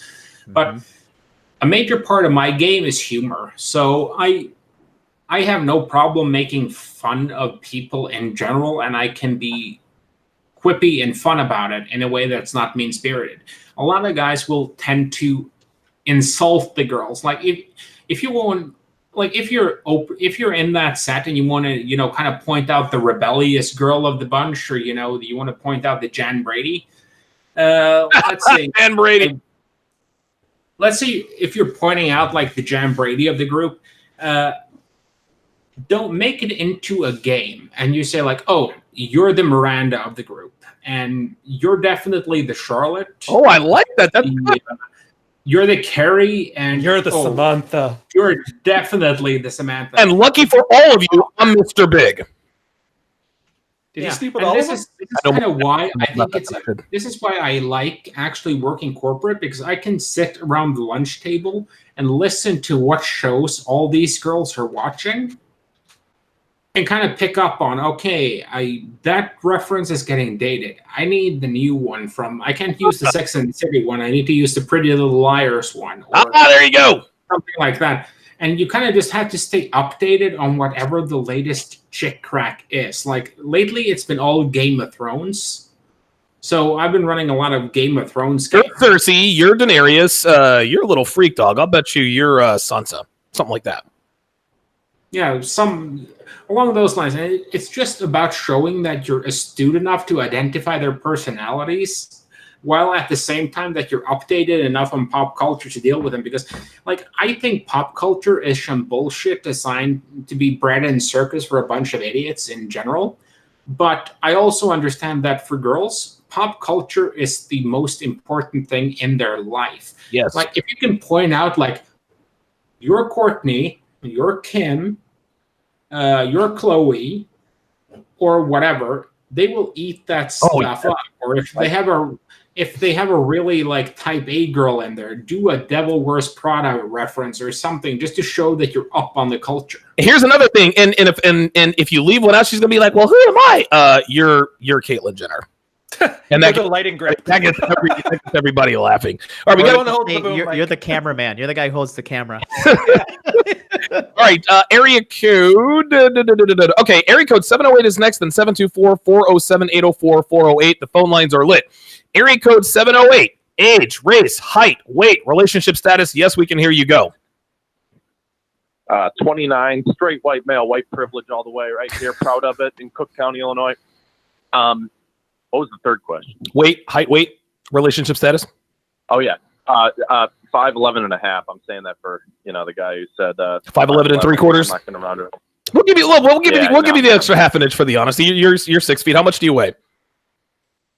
All right, and then I weighed in at 200. Good, solid. Girlfriend, wife? No, I just I'll tell you, I'm like the son of a traditional conservative guy, and I've been I became red pill aware at the end of 2015. I would say, when I read Rollo's book, and I got the girl from my college class. It was funny. It was called The Life and Teachings of Jesus, but I had a crush on this girl for like 4 years, and she, I could never seem to get her. And then all of a sudden one day I got her. I'm like, what the hell? What am I doing? And then I realized when I read about provisioning strategies, because for my age, I make a lot of money for a 29-year-old.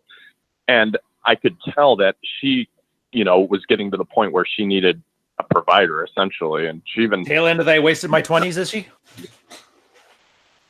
So she's like 3 years younger than me. I guess she was someone who kind of, I don't know. She was very.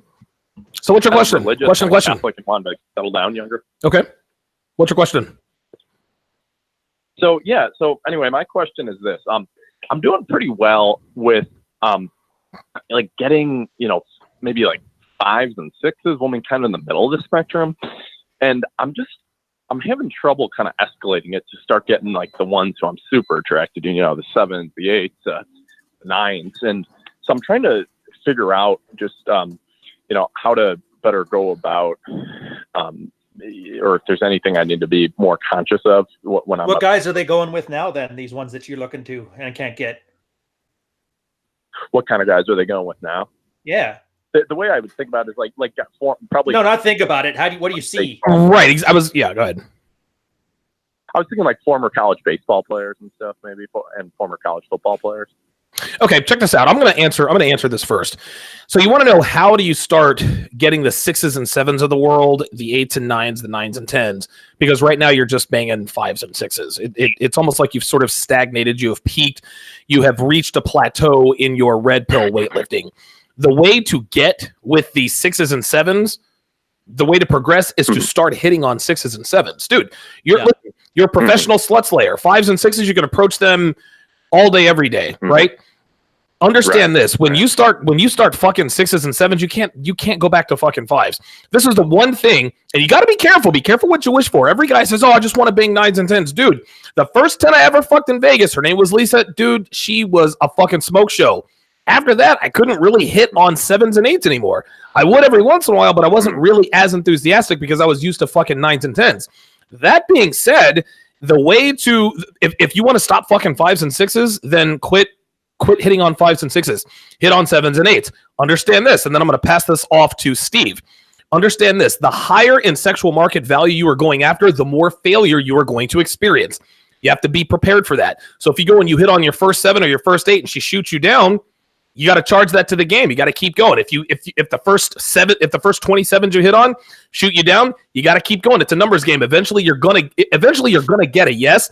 You just have to understand that 5s and 6s are not as selective as 7s and 8s. 8s and 9s are not as selective as 6s and 7s. So that's just kind of what that's kind of what you're gonna have to deal with. Steve, what's your advice for this guy? How do I stop fucking 5s and 6s and start banging 7s and 8s? I want to ask him, what is he afraid of? Why are you scared to talk to 7s, 8s, and 9s? Well, failure. I think that's it. I think he's afraid of failure. Am I wrong? No, it's not just the failure. With him, it's not just the fear of failure. It's also the fear of success. No! You don't even know what to do if you had a 7, 8, 9, or 10. Steve, exactly. Hold on real quick. I don't mean to cut you off. Exactly, Steve. Let's just say this guy goes up and what the hell? I'll go and talk to a 10. You seem cool, Stacy. Here, put your number in my phone. We'll have a good time. In his mind, he's thinking he's going to get shot down. She says, sure. She takes his phone and puts in her real number. Holy shit! What do I do now? Is that what you're talking about? Yeah, but I'm asking him. I mean, what is he? I like to hear what is the difference between, in your opinion, between an 8, 9, and 10 and a 6, 7, or 8? Aren't they all women? Don't they all bleed once a month? What's the difference? Yeah, that's a rhetorical question. I mean, they're all the same. I want to fuck them all. You're right. I mean, the only right. Exactly. That's a good question. I think you're right. For me, it is more of a right. So stop separating church. Stop separating church and state. Go for what you want, man. That's what y'all. That's where y'all go wrong. Look, I'm not gonna pat you on the back for being able to beat the kindergarten kickball team. That's easy. Why don't you move up to the next level? Oh, that's good. Start talking to these women, get knocked down, taking the assessments of what's going on, because you're not doing yourself any favors by just scraping the bottom of the barrel. If you are a great man, you go for great things, okay? Go for what you want and accept that you're not going to win them all. But at the end of the day, as long as you put it on the floor, the thing about beautiful women, the prettier you are, what a lot of guys understand, the more insecure they are. Boom! Boom! And that's the thing about these women. And the thing, hey, caller, go get a quarter. You got a quarter in your pocket? Grab a quarter. By the way, while he's getting that quarter, 9s and 10s don't compare. Oh, thank you. 9s and 10s don't compare themselves to 6s and 7s. Right. 9s and 10s compare themselves to 9s and 10s. So in their mind, it's almost like they're a 7, possibly even a 6 when they're comparing themselves to other 9s and 10s. This is where you come in. Right. You got the quarter? Yeah, I just want to say what you with the quarter. Hold that motherfucker up for a second. That little circle is where wars are being started, everything, friendship. All you guys want to put your dick in something no bigger than the size of a quarter. Now, sometimes a 50-cent piece, depending on the bitch. But what I'm saying is this. What you got to look at is this. If you take the power out of that pussy, she will not have the control on you that she has on most guys. The one she wants is the unattainable man. The one these women want are a man with options. And if you're not coming in showing her that you have options, then you're just going to be another cog in her machine, man. So just remember what I'm saying to you, young man. Stop, leave the bottom of the barrel, hole in the wall chicks alone. Go ahead and move up. Talk to what you want to talk to, accept the losses as well as the wins. But don't say, I want to. Remember, man, this is what I'm all about, man. Don't say you want to do it. Just be about it, man. If you want it, do it. But if you're saying it and not doing it, you're just lying to yourself. Next guy up.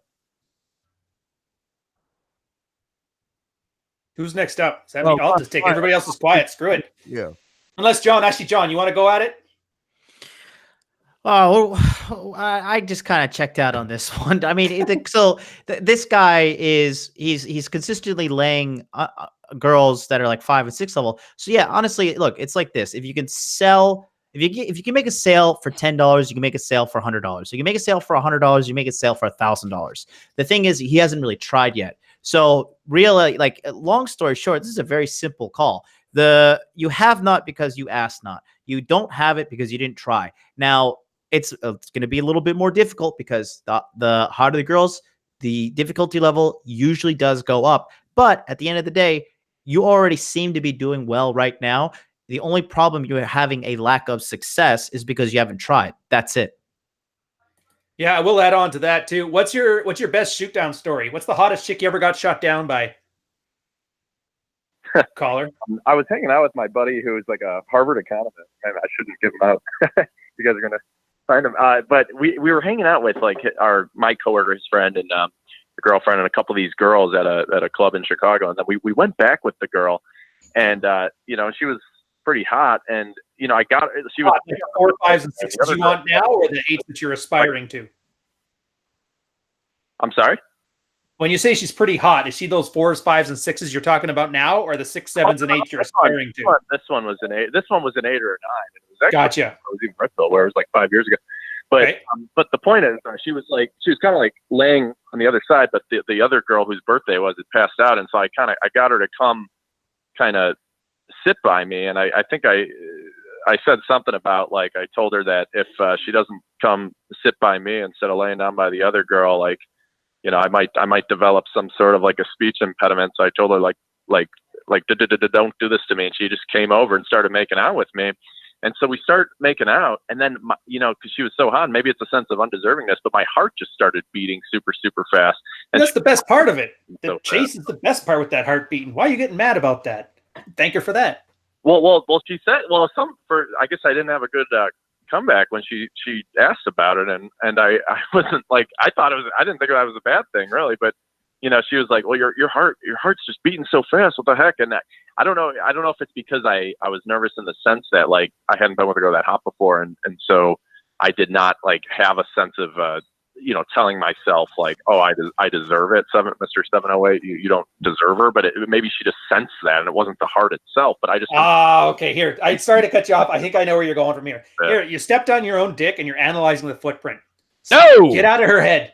Stop thinking about what she probably thought, because the only thing you can say for sure is that you were wrong, 100% wrong. Give less fucks.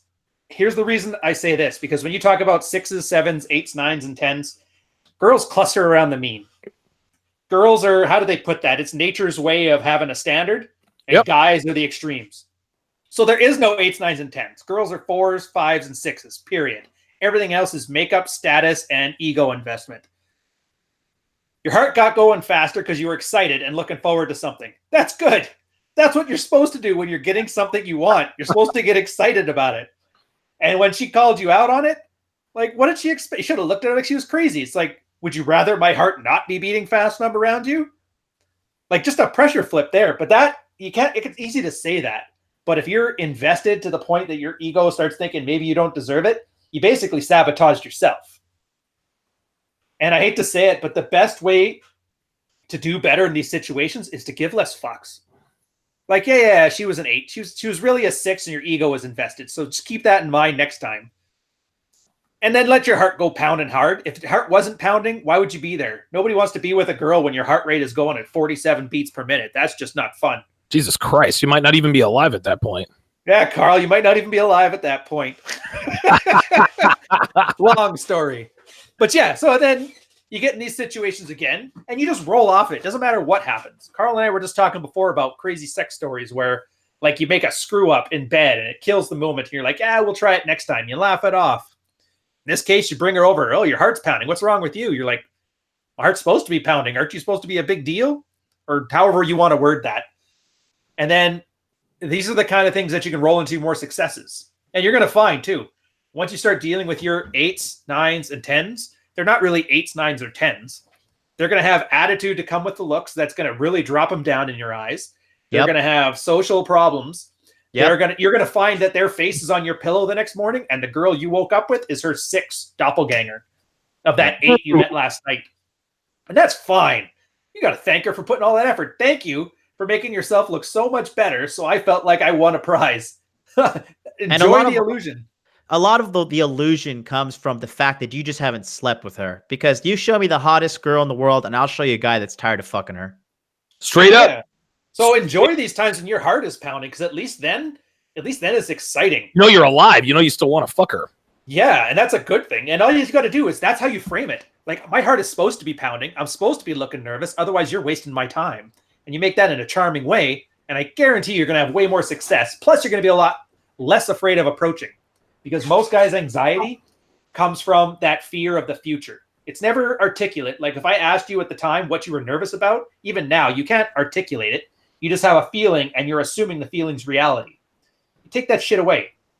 I'm supposed to, and you realize I'm supposed to be anxious about sleeping with a girl that I find attractive. Like, that's how nature works.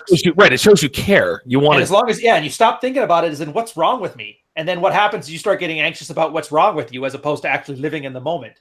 Then you get out of your own head, you stop stepping on your own dick, you stop thinking about what she's thinking, and you're going to find that you're just going to enjoy the experience a lot more. And women are little sociopaths in that way. They're very present-day hedonistic. So the more you're enjoying yourself in the moment, the more that girls that want to be around you are going to enjoy themselves in the moment, and the more fun you're going to have, regardless on if you get the lay or not. Well, you know, my take on it, and like, if you want to really move from banging 5s and 6s up to, 9s and 10s, first off, start using tactical soap. The perfect soap to bring those pheromones out and get girls to just fall onto your penis. It's guaranteed. The second, I'd hate to be play the dad here, but we really have to look at rule 0, which is just to stop with this cake shit. Like, why does the rating you ascribe to her matter? I mean, the only thing that matters is, does she make your dick hard, and is she down to fuck? Those are the only 2 things you need to rate on a scale from 1 to 10. It's not that difficult. Like, I'm with Ryan on this. Like, girls are 4, 5s, and 6s. Everything else is ego investment, makeup, and Instagram filters.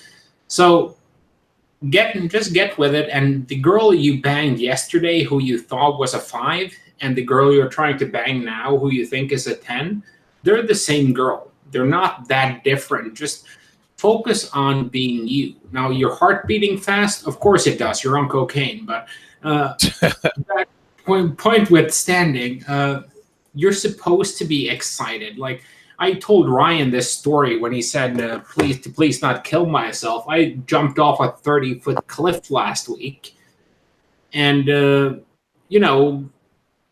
got banged up a little bit, but I survived, and my heart was beating when I jumped off the cliff. It was beating when I was rappelling off some stuff, but in the end, you survive, and you kind of have to get to the point where, like, if this is the cliff I'm supposed to die on, if this is the hill I'm supposed to die on, then I'm going to die here, so fuck it. Devil may care, man. That's how it goes. All right. Yeah, All right. it's like when we say no fucks given, we mean stop caring so goddamn much, because, like, if you're in a city with 1 million people and you got shot down by one chick who you think is a 10, how does that affect your life? It affects your mindset and your emotions in that moment for about 3.5 seconds until you spot another girl who's even hotter across the bar. And at that point, it's not about, oh, that girl rejected me. It's about, how do I get that other girl who I just noticed is actually hotter than the girl who just rejected me? And just move on. Stop getting stuck and post hoc analyzing everything you could have done better. It's like, stop thinking about the last girl and start thinking about the next girl. Thinking about the next girl is always more productive. Excellent. All right. Good advice all around. We got 4 callers, guys. Let's try to keep these answers as brief as possible. Area code 724. Give me your age, race, height, weight, and relationship status. Go. I am 28, single, 6'2", 245, and I've been red pill for about 4 years. Race. White. All right. Excellent. All right. What's your question? So I have a question in the form of theory, and I figured if anybody could debunk it, it'd be you guys. So I have yet to see a guy not make the most out of himself based on one or a combination of these factors, and it's alcohol, ass, accountability, and action. Oh, all right. I like it. If one of those is fucked up, a guy will be held back from reaching their full potential. Like, as far as alcohol goes, if you're drinking more than 2 nights a week, like really tying one on, your productivity is shot.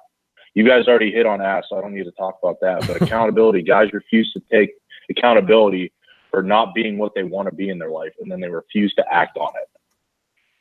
Yep, definitely. This is Googs, right? Yeah, what's up, John? What up, dude? Yeah, no, spot on. To be honest, I drink alcohol, well, not every night, but close to every night, and it's not an issue unless you make it one. It's like, how do I see this? But Carl, you're assuming that these people are as above average as you are. You're clearly an above average guy living above average. That's well, he's having a drink, not drinking. Well, no, still, because yeah, like I don't do like college style beer pong games every fucking night. But it's a volume / consistency thing. Like, I find that my post-workout beer is very, very enjoyable. I love it. But if you stick with 1 to 2 units of alcohol, that's about as much as you can take before it impedes your progress. Because alcohol is a depressant, and it does affect your testosterone after a certain volume of drinking. But you kind of have to tailor that to what you're doing. Like, I never drink on days where I've had a workout. So the post-workout beer thing, that's a joke. But, like, if I work out one day, I don't drink until the next day. Weekends, I tend to drink quite heavily. But it's still within that range of being normal. And, like, full-blown alcoholism is rare, and functional alcoholism is a thing. And just look at Stone. I mean, he's been getting told he's an alcoholic boomer for like the past 2 weeks, and I'm starting to believe it. Oh, yeah. And listen, he does fine. He's all right. Dude, you have no idea how little I drink now compared to what I used to drink when I was sailing. Yeah, but to stay on topic. Look, listen, let's stay on topic here. In control of your vices, and that's the whole thing. Like, the sum of your vices is a constant, but you have to get a balance between productive and non-productive vices. Like, in an ideal world, I wouldn't drink at all. I also would not like artisanal cheese or Italian cured meats. and I would just sit around my house all day, posting on Twitter, be on Trenbolone, just working out, eating chicken, broccoli, and that's it, every single fucking day of my life. And, just impregnate the first girl to ever touch my penis, because that's the most efficient way of having offspring without fucking up my workouts. Oh my God. So you have to balance your negative and your positive traits in a way that makes your life enjoyable. And I think that's the most important thing. Like, guys can make anything into an addiction. There are guys addicted to Fortnite. There are guys addicted to working out. Like, I have a little cousin who's addicted to working out, and he never gets laid because getting laid would get in the way of his gains on leg day, because banging a girl doggy style actually impedes his ability to recover from leg day. There you go. Now, he has great progress in the weight room, but I prefer getting laid to getting all of my leg gains. So you have to kind of balance everything out between vices and virtues. And I hate using the words virtue because that's been co-opted by a bunch of spurgs who have never gotten laid in their life ever. But the whole point of it being that if you're going to be kind of the work hard, play hard type, you have to kind of accept that, okay, if you're playing hard, you're going to have to work that much harder to get these results, because like it or not, alcohol is calories. All the stuff you eat when you're drinking is calories. So you're going to have to throw in a couple extra workout just to burn that off, so you don't get, Walmart scooter fat, or Walmart scooter fat, or it's not that difficult. You just have to kind of balance everything out. Like, if you're out chasing ass all night, then you just have to be mindful that, okay, you're not going to be making that much money, because it's really exhausting to go to work and perform well if you're up until 5 o'clock in the morning banging some random club skank. So it's a balancing act, and I think that's one of the fundamental things guys have to realize. You cannot play hard without working hard. You cannot work hard without having some form of outlet to blow off steam after you've spent, an 80-hour work week. So for me, that it becomes one of these theoretical things that sounds really pretty, like Evola's 4th chapter on the criticism of America. Right. No one is perfect, and we're all deeply flawed human beings just trying to kind of be the best we can be within a given paradigm. And for me, that's okay. I enjoy certain things that are detrimental to my health and my progress. Okay, but I also work harder than 99% of guys at making progress in the things that are important to me. And I ruthlessly eliminate all the bullshit that most people spend way too much time on. Like, if I'm on Twitter, it's because I'm doing something to build the crawl brand, or I'm engaging with my audience. I could not tell you what happened in season 1 of Breaking Bad because I haven't seen Breaking Bad. Like, this is a loss you're willing to take. Like, I can't tell you. Donovan could probably tell you what happened on The Bachelorette season 2, episode 3. I can't, because I was busy working or I was busy drinking, one or the other.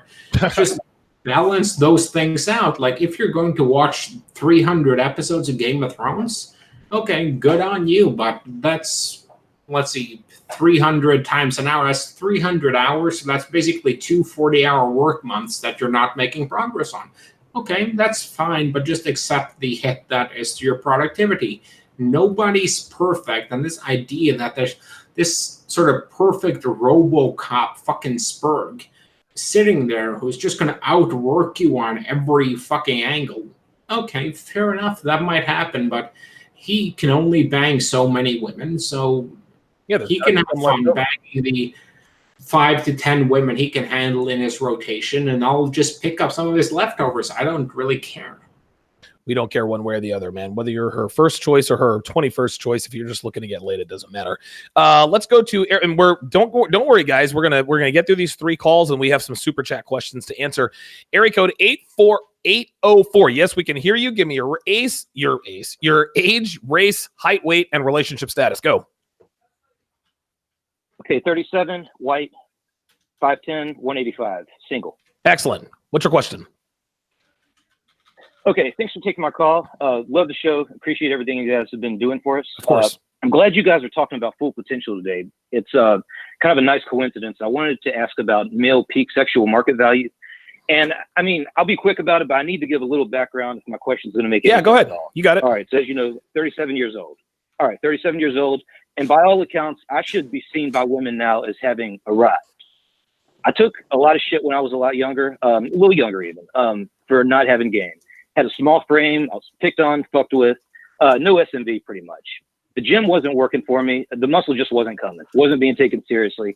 And the girls I would hook up with would, you know, whether it was starting to date regularly or, you know, just kind of a shorter term thing, they dumped me or passed me over for taller guys. And I figured, okay, money is definitely where it's going to have to be with me because I'm striking out in all the other areas. I mean, yeah, I'm lean enough or whatever, and, you know, I'm thin enough or whatever to really kind of, I guess I'm getting the time of day from girls, but I'm just not, it's just not happening. I'm not being taken seriously enough.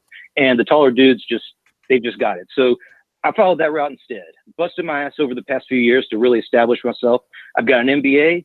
I've clambered up the career ladder, and now I'm well into the 6 figures. I dress well. I drive a Lexus.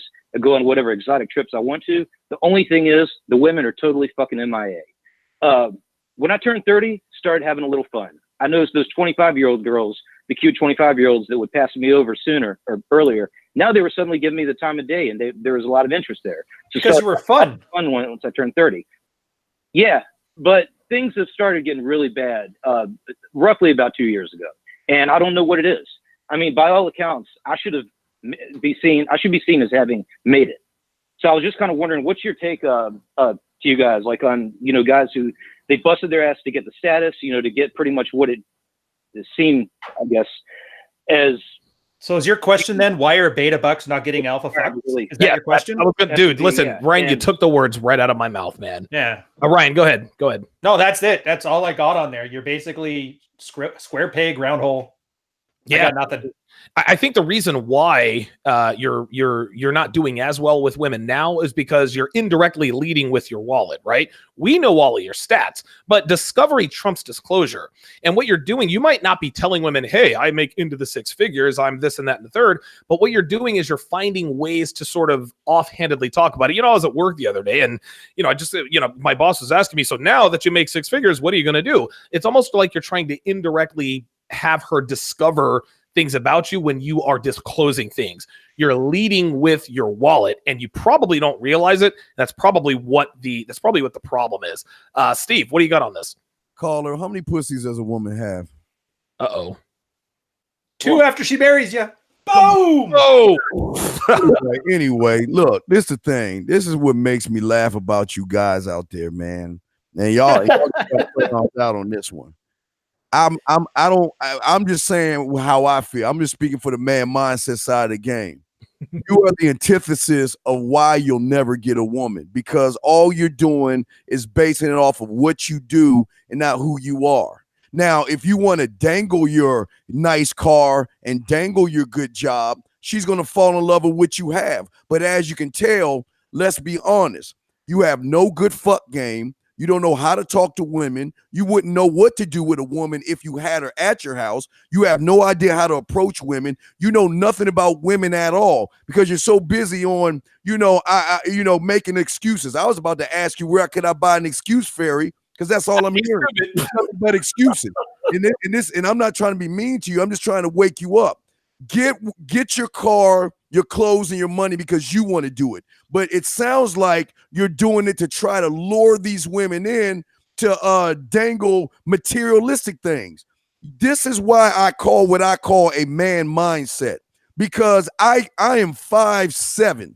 I'm a little elf motherfucker, and I get all kinds of women, not because of what I have, not because of what I drive, sir.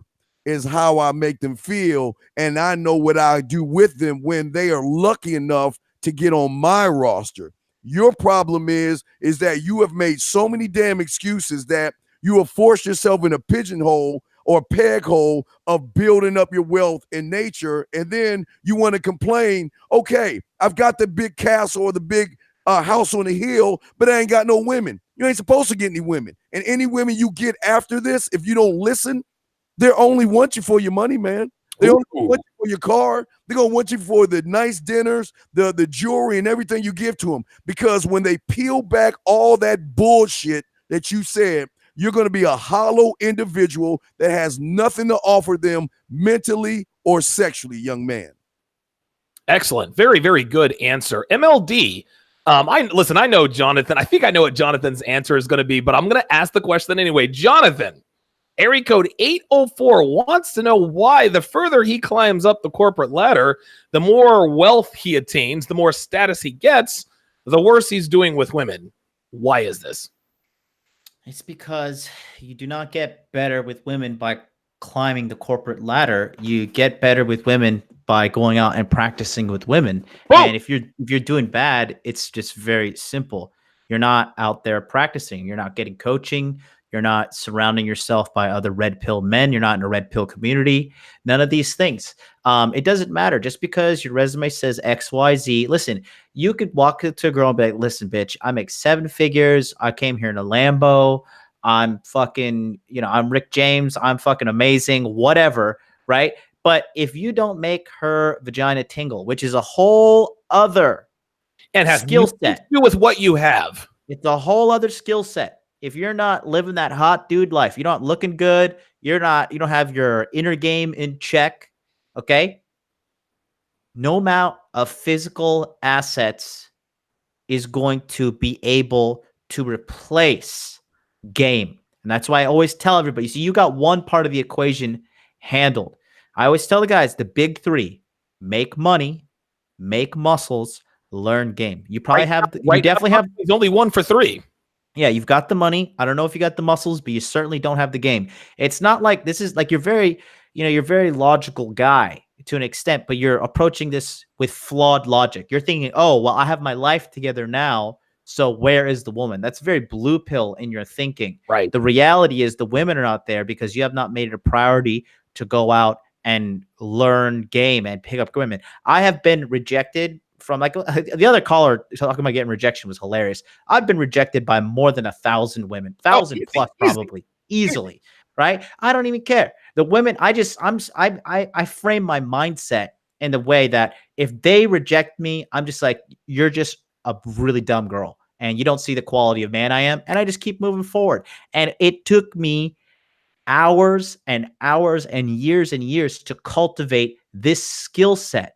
Right? Just how it took you hours and hours and years to cultivate your level of corporate success. However, that is completely illogical in this sphere. It's like me saying I went and I became, the best tennis player in the world, but for some reason I suck at racquetball. Well, because you're not fucking practicing racquetball. You're practicing tennis. And just because you have a good corporate life and you have good financial standings doesn't mean that women are just going to come. And if they do come, like Steve said, it's true. I'm not fucking trying to jerk off Steve or anything either. I'm just saying they're going to come to you strictly because they know that you have the money and you're going to attract the wrong woman. And because you have no game, she's probably going to fucking take your money and or abuse you, if not both. Dude, you just jerked off Steve. I just wanted to point that out.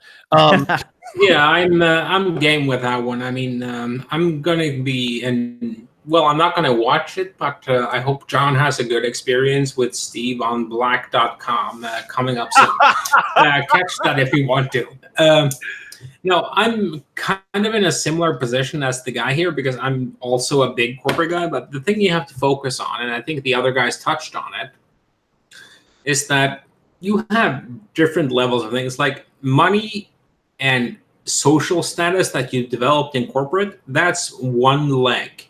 But there's kind of the tripod that MLD was touching on. You have to be attractive enough like I call this the you have to be this tall for me to ride you thing that women have. Then if you have the money, that's a bonus. And then there's the game aspect of things, because you have a lot of hot rich dudes who screw up with women. Like Elon Musk is probably the poster boy for rich guys who, like, Elon isn't, like, I wouldn't say Elon looks wise he's easily at least a 6 or a 7 in American standards, just because he's not carrying around a couple 100 pounds of extra body fat. Sure. And he's loaded. He has a lot of social status, but he doesn't have game and he doesn't have an understanding of women. And I think what you need to do is just get out there, start interacting with women, start going out and meet girls, try to escalate them, start trying to sleep with them, and see what happens. It's just, everything is a learning curve. And I like to equate this to weight training. If you do strong lifts 5x5, you start with just the bar. Then you add 2.5 pounds every week going forward. And that kind of prepares your body for the load. And you can only go linearly for so long. So you have shown a lot of discipline, intelligence, and skill in cultivating that corporate status and paycheck that you've done. I mean, all credit to you for that. And I think the most important thing for you now is to focus on those other 2 areas to try and see, okay, what can you do there? Because the Donovan said it has a very good one where he says, girls stopped treating him as a nice guy when he started getting tattoos. Now, I have tattoos. When I dress in my corporate suit, I still have things like I'll wear leather bracelets. I'll wear, you'll see some of my tattoos occasionally through my shirt. I'll roll my sleeves up and you see the tats. And that kind of gives the impression I'm a bad boy with a good job. That makes women wonder, like, if you're there in a 3-piece suit, and you throw off your suit jacket and you roll up your sleeves, and the girls see you in a Tom Ford 3-piece with your sleeves rolled up and they see tats, you're like, okay, what's this guy's story? I mean, like 99% of the guys in here do not have tattoos. They dress like him, but they do not have tattoos. And the most, like, how can I word this in a way? You don't screw a woman off her body, you do it off her mind. You have to get inside her mind, get your tendrils in there. If a woman is curious about you, she can't quite figure out how to place you, she'll spend more time on you. The more time she spends on you is time you can spend escalating her through Keno. Because quite frankly, like, my approach if I get fat-fished on Tinder is just cut the Keno. If you cut the Keno out of a date, you cut all the sexual tension. 3, focus on building yourself into the kind of guy who is not like every other guy. Like, we all joke that, every girl likes to say, I'm not like the other girls, but if you demonstrate that you are not like all the other guys who are making a ton of money, have high status corporate positions, and so on, she will be curious about you. And a woman's curiosity, women are like children in this. Like, the best punishment you can throw out a child is by saying, wait until your daddy gets home, go to your room. That child is going to be in that room festering for hours, imagining the worst possible things they can imagine. If you whisper in a girl's ear, just wait until we get home and what I'm going to do to you, the thing she imagines is going to be more sexy to her than anything you could ever do to her. So, like, women are not men are our bodies. Women are their minds. If you can tell her a great story and you can get her mind spinning, she'll do anything. Okay, well, let's go to the next caller here. Area code 408. You are live. Okay, there we are. I finally got you on. Okay, give me your age, give me your Age, race, height, weight, relationship status. Age 31, race Hispanic. I'm 5'6", 142, and I'm single. All right. What's your question? It's a pretty serious question, actually.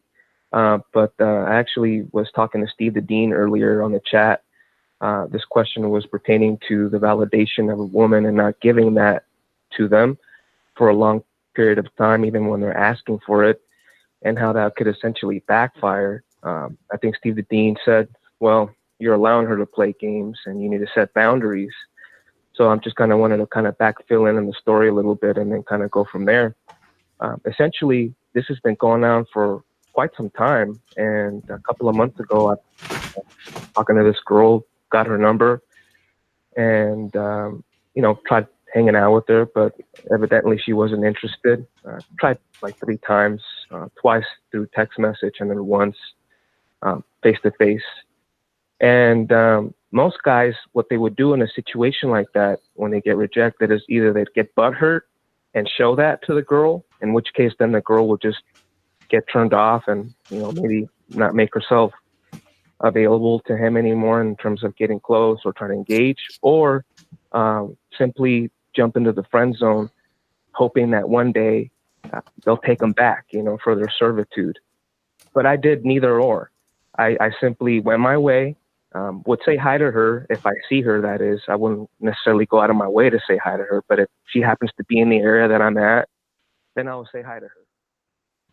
But wouldn't engage with her, wouldn't try to make conversation. Definitely didn't want to jump into the friend zone, so kind of just did that. And I think I'm dealing with this BPD girl because I don't think she's taking that very well.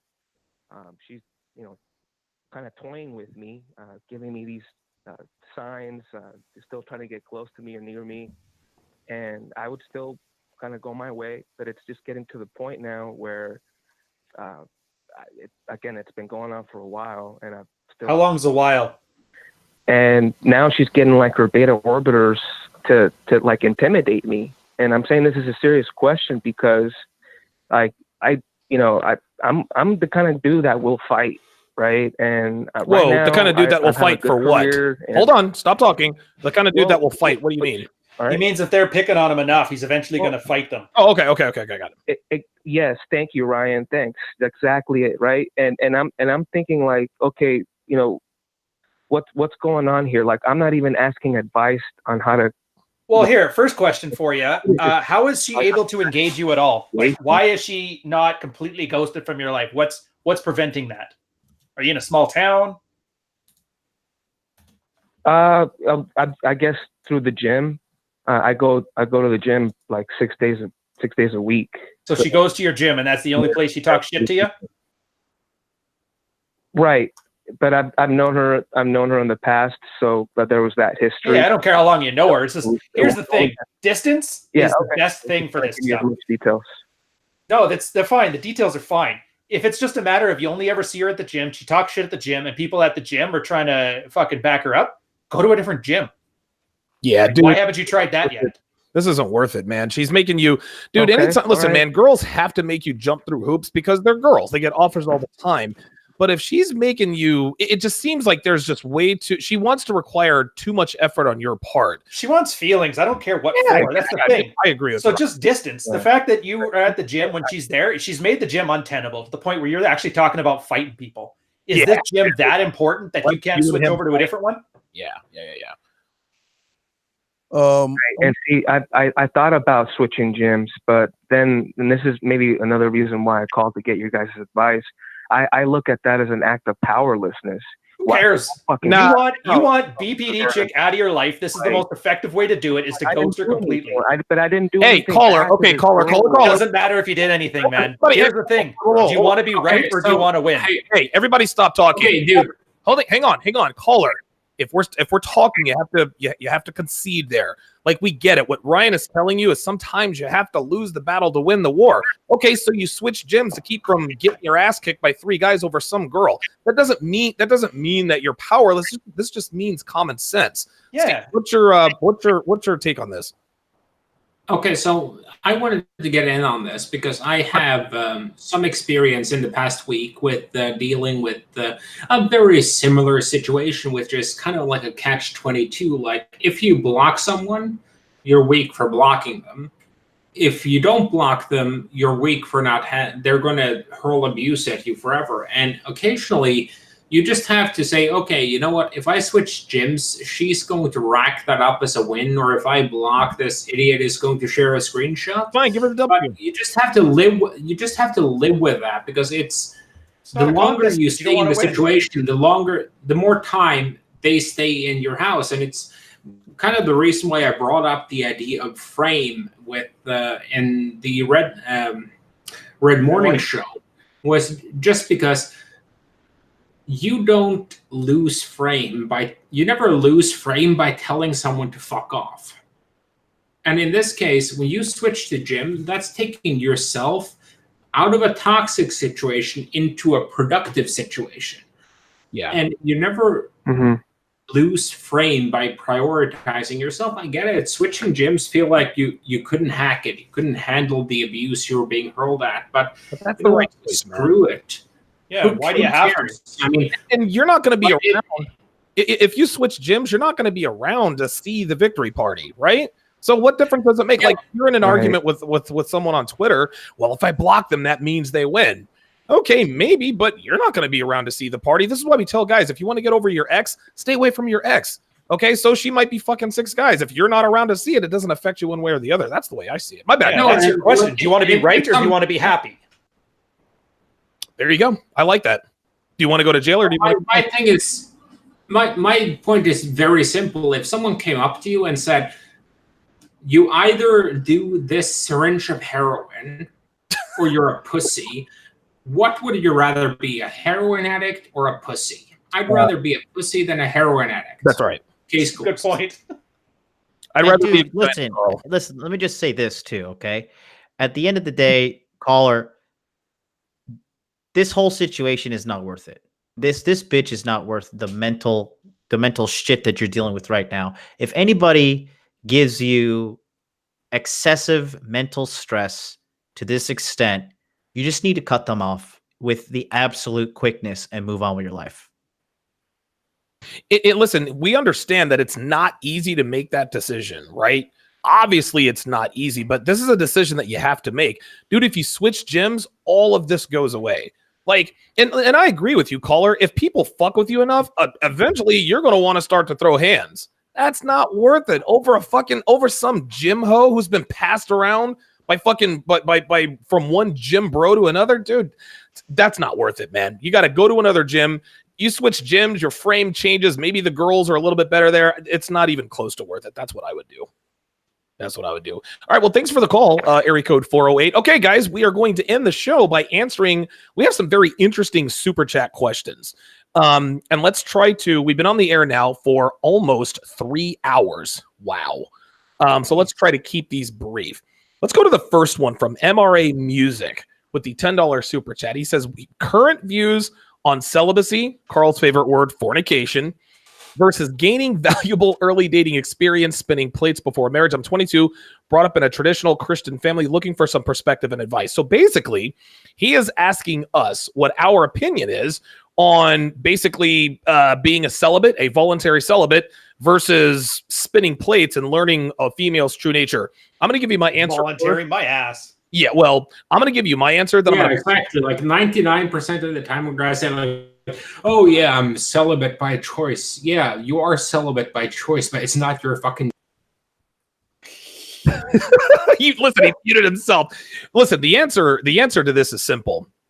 My current views, you're not going to learn about the true nature of women unless you fuck women. Okay, you're not going to learn about what women are really like unless you are sticking your dick in them on the regular. The reason, and here's the thing, MRA Music, you're afraid to go out there. You're afraid of that rejection. So what you're doing is you're using the excuse.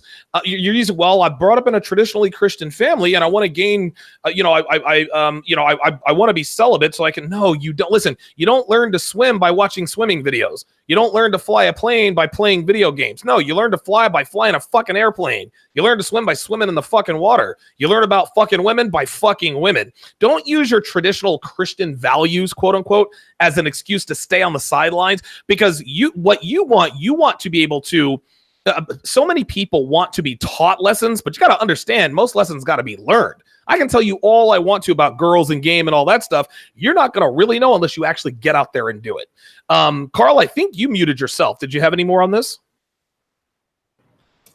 Oh, I could go on this for another 7.5 hours. I mean, starting with the fact that guys who use the term fornication are never getting laid, and ending on the phrase that people who use the term degenerate non-ironically need to be stoned. But the whole point is just experience the world. It's very easy to use religion or values or virtue or whatever as a buffer. Like, I understand when some guy who's basically made himself utterly toxic decides to turn to the God pill to try and make himself palatable so he can earn a living. I get that, but no one is saying that you have to go out and start slaying girls left and right like some person who would actually be a degenerate. But get out there, meet women.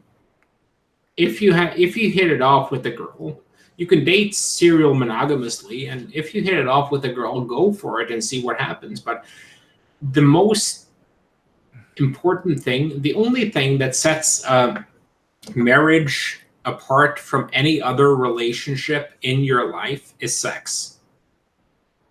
So it's very, very important to be sexually compatible.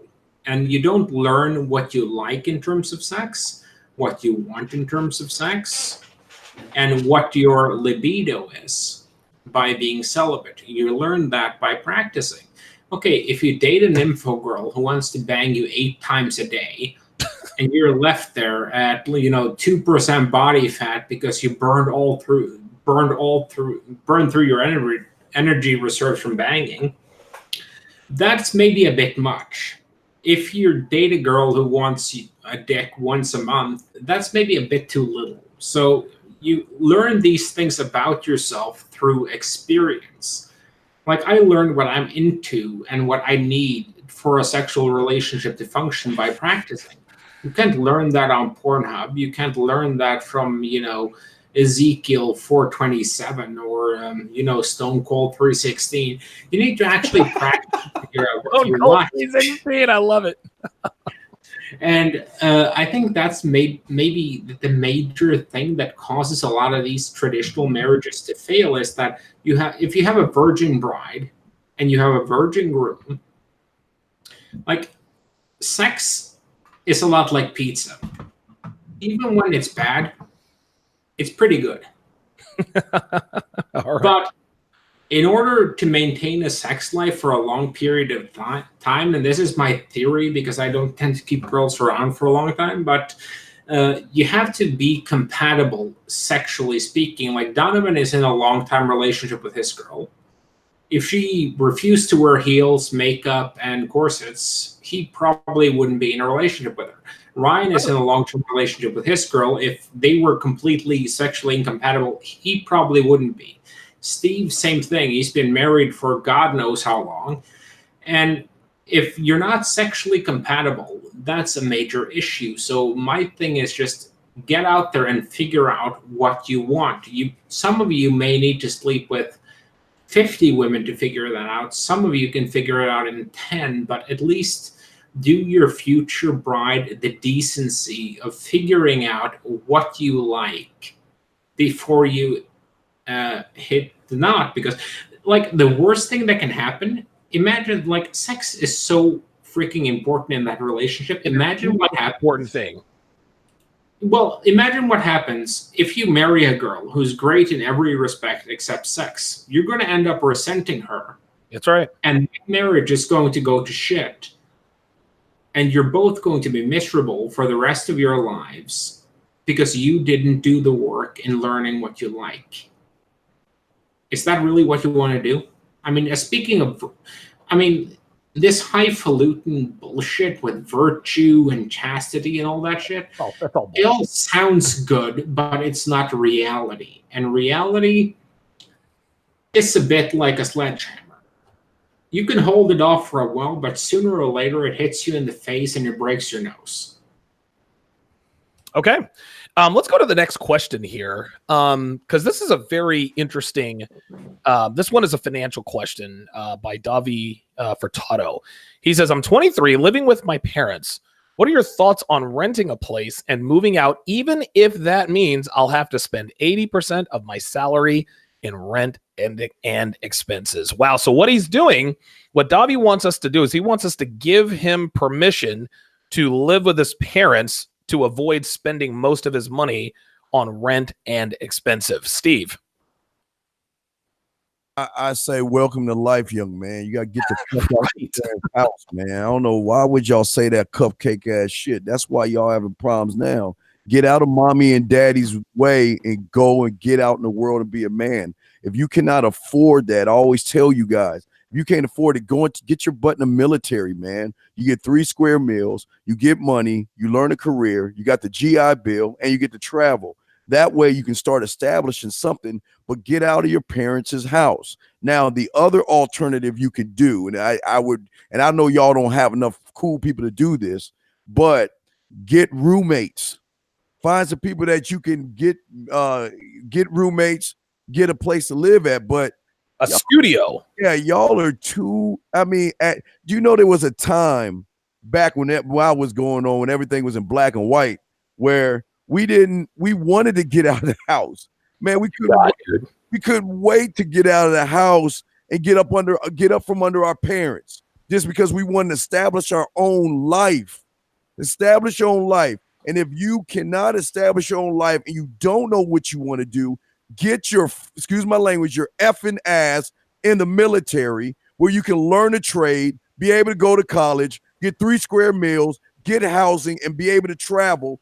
Do it a little while and establish yourself, but don't keep doing it, because the longer you're staying with mommy and dad, you're going to be attached to her umbilical cord. Grow the fuck up, man. I agree. And I think what a lot of guys need to understand, and I think guys use the whole, well, I don't want to spend 80% of my expenses. I don't want to be broke. Just like Steve said, welcome to life. But you don't need to have a palatial, 3-bedroom, two-bedroom apartment. Like, listen, Devin and I, we both make very good livings. This is why we can live like we do. But if you're 23 years old and starting out, dude, just like Steve said, get roommates. Dude, get a studio. Dude, you can get a studio. You can get a studio for $600 a month. That includes your rent, your electric, your cable, and your internet. That's all you need, right? You don't need some big palatial, Vegas penthouse. It's just like the other caller said, well, I drive a Lexus and I'm accomplished. Why am I not doing good with girls? Dude, and Rollo said it best. Rollo Tomasi himself said, when I did my best with women, I barely had 2 nickels to rub together. I had my guitar, my truck, and my game, and that was it. I was a broke rock star, and girls bang me all the time. So it's all about what and who you are in that regard. But you got to get out of your house. If you do not get out of your house, if you don't get out of your parents' house, dude, you are going to stagnate. Next thing you know, you're still 34 years old. Well, I don't want to spend 40% on living expenses. That's that says to me that you've got to grow up. I've got a real quick question here from Yolo. Who donated. I want to chime in on that if I can real quick. Oh, yeah, go ahead, John. You got it. Davey, so the thing is this. Look, Donovan was totally right with you not you're like kind of being manipulative, asking us a loaded question for us to say no because you said the 80%. Then we're going to give right? you no. But here's the thing, guys. Here's the bottom line. All right. And this ties into what Steve says. You guys got to grow up and be men.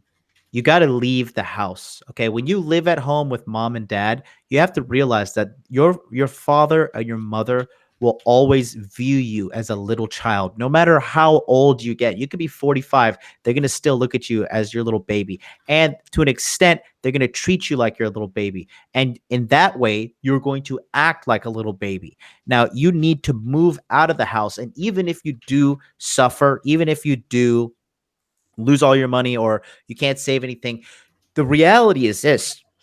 If you want to be a man, one day you are going to have to move out of your house. Okay. A lot of guys that get coaching from me, they one thing I noticed too is that they have a lot of help from mom and dad, like mom and dad giving them money, or mom and dad coming doing this or that, or buying them stuffs, or paying for their bills. Sometimes you always have somebody to bail you out, and you can't really actualize yourself to the highest potential if you know that there's a safety net there. Okay. You will always fight the hardest if you know there's no retreat plan versus if you know that you could just run away.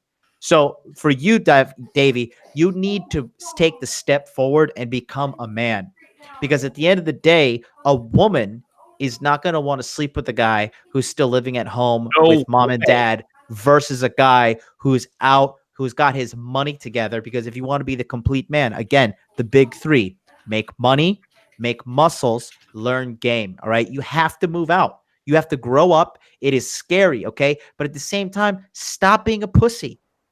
Just stop being a pussy and move the fuck out and make it happen. You grow by putting yourself in uncomfortable situations. And then, the title of today's show is What Really Holds Men Back from Reaching Their Full Potential. A big part of that is men staying in their comfort zone, staying in their safe space, staying, oh, mommy and daddy, hold my hand. Oh, let me give you some milk, mommy. I'm a little fucking gay boy. Like, it doesn't work like that. If you want to move forward and get awesome in life and become a real man, you need to take off the diapers. You need to put on your big boy pants. Take mommy's titty out of your mouth. And get on and be a real man. And that's just the cold, hard truth. It may sound, harsh or whatever, but if you think that's harsh, life is infinitely times more harsher. So listen, I'll deal with it. I'll put a bow on it with this. A girl would rather fuck a guy who lives in a rundown, rinky-dink ass apartment than a man who lives in a 7-bedroom house mansion with his parents. Okay, that's all there is to it. That shit doesn't belong to him. A couple of quick shout outs on super chats, then we'll answer the last question here. Jonathan Vegas with the $1 super chat. Rodrigo Castillo with two $10 super chats. One is for Rolla has a busted up truck and still got bitches. I referenced that earlier. Another $10 super chat said for when Rolla was his younger self. Mick Inks with two $2 super chats. YOLO with he donated 55 Norwegian krones, which is about $6.28, maybe 29, 30 cents. Wants to know, hey guys, great show. Which Red Pill books about women's fitness shit tests would you recommend besides Rollo's books? I would recommend anything by Troy Francis. Dude, look up the Mystery Method. There's still old stuff out there. Neil Strauss, The Game. You can actually just Google YOLO. A crib list of shit tests. You can, dude. I mean, if you can find a backup of Chateau Hartis, there are many resources in terms of shit test. A crib sheet of shit tests. I'm gonna ask this one last question. I want Oh, my bad. Go ahead, Steve. What you got? YOLO, I just want to say this. Donovan's right. Find out, but if you're just reading these goddamn books and you're not putting any of this shit into action, you're wasting your goddamn time. There you go. That's it. I'm sorry. Go ahead, Donovan. No, listen, red pill masturbation, paralysis. Oh, I'll add something to Steve here, because what shit tests are, they're tests of your frame. That's basically what they are. And the one thing I learned from doing comedy is that one girl will never be more of a shit test than a room full of drunken cunts. Woo. Just go to any comedy club in your area, step on stage, and do a set. Ideally on like a Friday or a Saturday, if you can, when you have the maximum amount of drunken assholes in the crowd.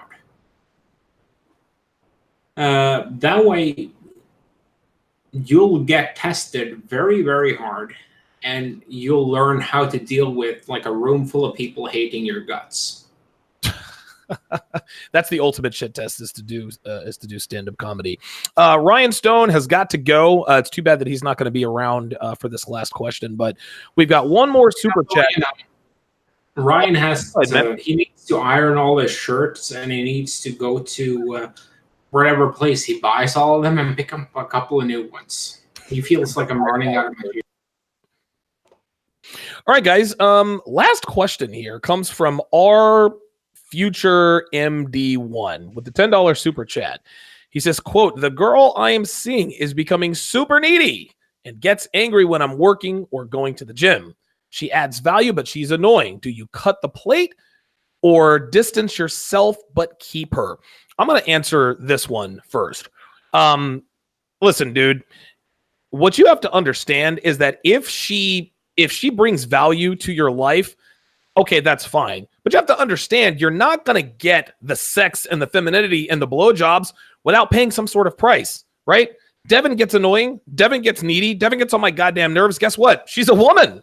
Oh my God, this woman changes her mind like the weather. Should I cut my losses? No. This is who women are. Oh my God, my girl gets so moody around that time of the month. Should I drop her? No. This is part of dealing with women. She's a woman.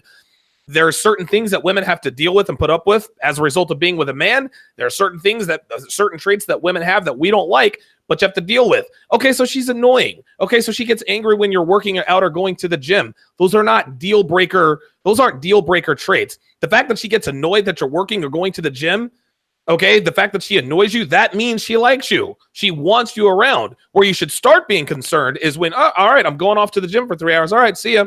Or when she starts asking, you haven't really been working as much lately. Don't you have some overtime to get? That's when you should be concerned. So your girl is clingy. She's annoying. She's very needy. These are all good signs. This means you're doing it right. Don't be meathead red pill guy and expect her to just be perfect in every single way. She's a woman. This is part of the price you pay with being a woman. Steve, go ahead. Yeah, I'm gonna go on the other side of the spectrum on this one, Don. You're right on what you're saying, but the problem I have with him, but not you, because you're right, because you're a man about your shit and you have options. So the way you see it is absolutely how a man should see it. But this young man here, in my opinion, he never set any boundaries with his woman. Number one. Number two is that if his woman gets out of order, my question is, why isn't he pulling her ass to the side and talking to her first and saying, look, I like to work out. This is why I like to go to the gym. You knew that about me when we first met, and now you want to give me problems with this. See, again, I guess I'm just cut from a different cloth, Donovan, because I'm about no tolerance, but I'm not about cutting her off completely. I want to give her a chance to cut her own neck off, so to speak. I'm telling her this, look, if I go to the gym, I go to the gym. Yes, I want to spend time with you, but you have to understand or overstand that this is what I am and what I like to do. And if you have a problem with it, it is more or less your problem. But if that problem starts to seep into my life, then I'm gonna have to make necessary changes at that point, Donovan. I just think that his problem is that his girl doesn't respect him as a man, and she's just doing whatever she wants to do because he's allowing her to do it. Okay, MLD, did you want? Oh no, Carl, you're next. Yeah, I just wanted to say this. Like, Donovan, you do a great impersonation of these guys. Like, if she ever gets out of pocket, it's hard next, no matter fucking what. And my sense is, like, every girl you have in your life is going to annoy you on some level. It's like, the whole question for me is, how much value does she bring to my life, and how much of a pain in the ass is she? There you go. It's a balance.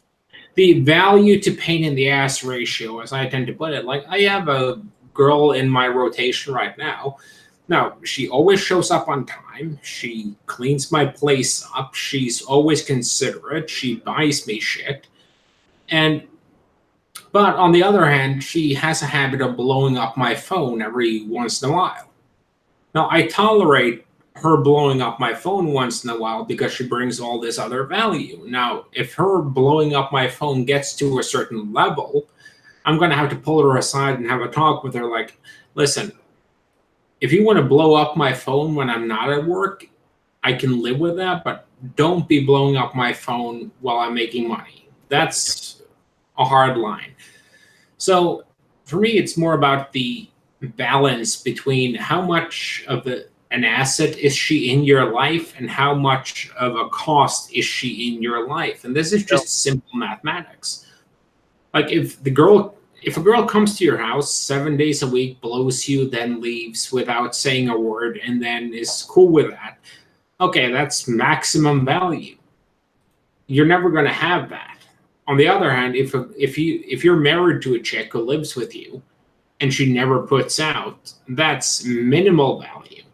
And every girl relationship with a girl is on that spectrum. So you're just going to have to decide what's your cutoff point for value versus pain in the ass. Like, if you want to, you can move up to Alaska. You can build a little homestead up there, and you can just do salmon fishing and, bow and arrow hunting caribou all day and never have to deal with any drama ever in your life.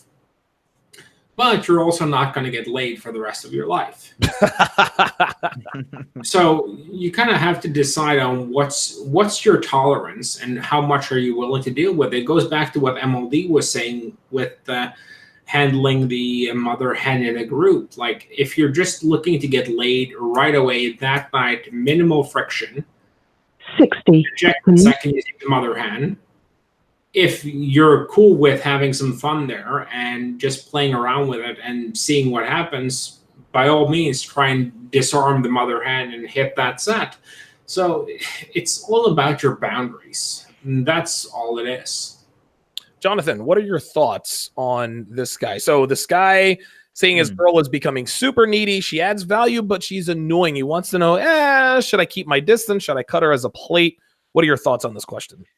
All right, so like a deep psychological dive real quick. I could just tell he's afraid of losing her because he's asking us what to do. Ooh, I didn't think about that. I didn't think about that. So it's almost like if we advised him to cut her, he wouldn't do it because that's not really what he wants to do. Is that what you're getting? Well, he's afraid to lose her because he's asking us what to do. Because if she did not matter, he wouldn't ask us. He would just be like, all right, bitch, you're gone. Like, see you later. But there is some sort of scarcity mindset involved here. Now, here's the thing, dude. What makes women insanely attracted to you is if they know you wouldn't lose a night's worth of sleep getting rid of them. That you just got to know in your heart of hearts that every single girl that you meet, she can get next and you will be 100% okay. And that's like, well, I guess they call it dread game, right?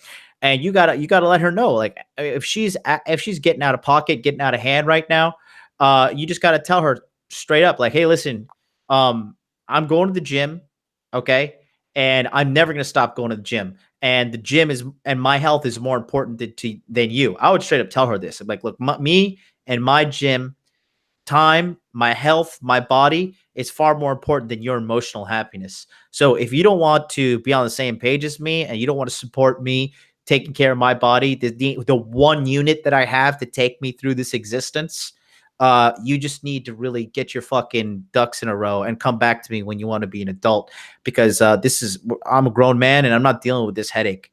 And I would just tell her that straight up. Just tell her that because that's a rock solid point. And if she says something about it and she continues to give you trouble, then you got to give her the axe. And ultimately, you'll be better off because in the future, you'll just pick up a one that's better. Because if girl's going to give you shit about going to the gym, I mean, A, if you don't have the balls to stand up to her, she's going to smell that. And then B, like I said, you have to be okay with letting her go. You have to be okay with 100% being like, hey, the gym is never going to change. I'm never going to change. So you need to get with the program or get lost.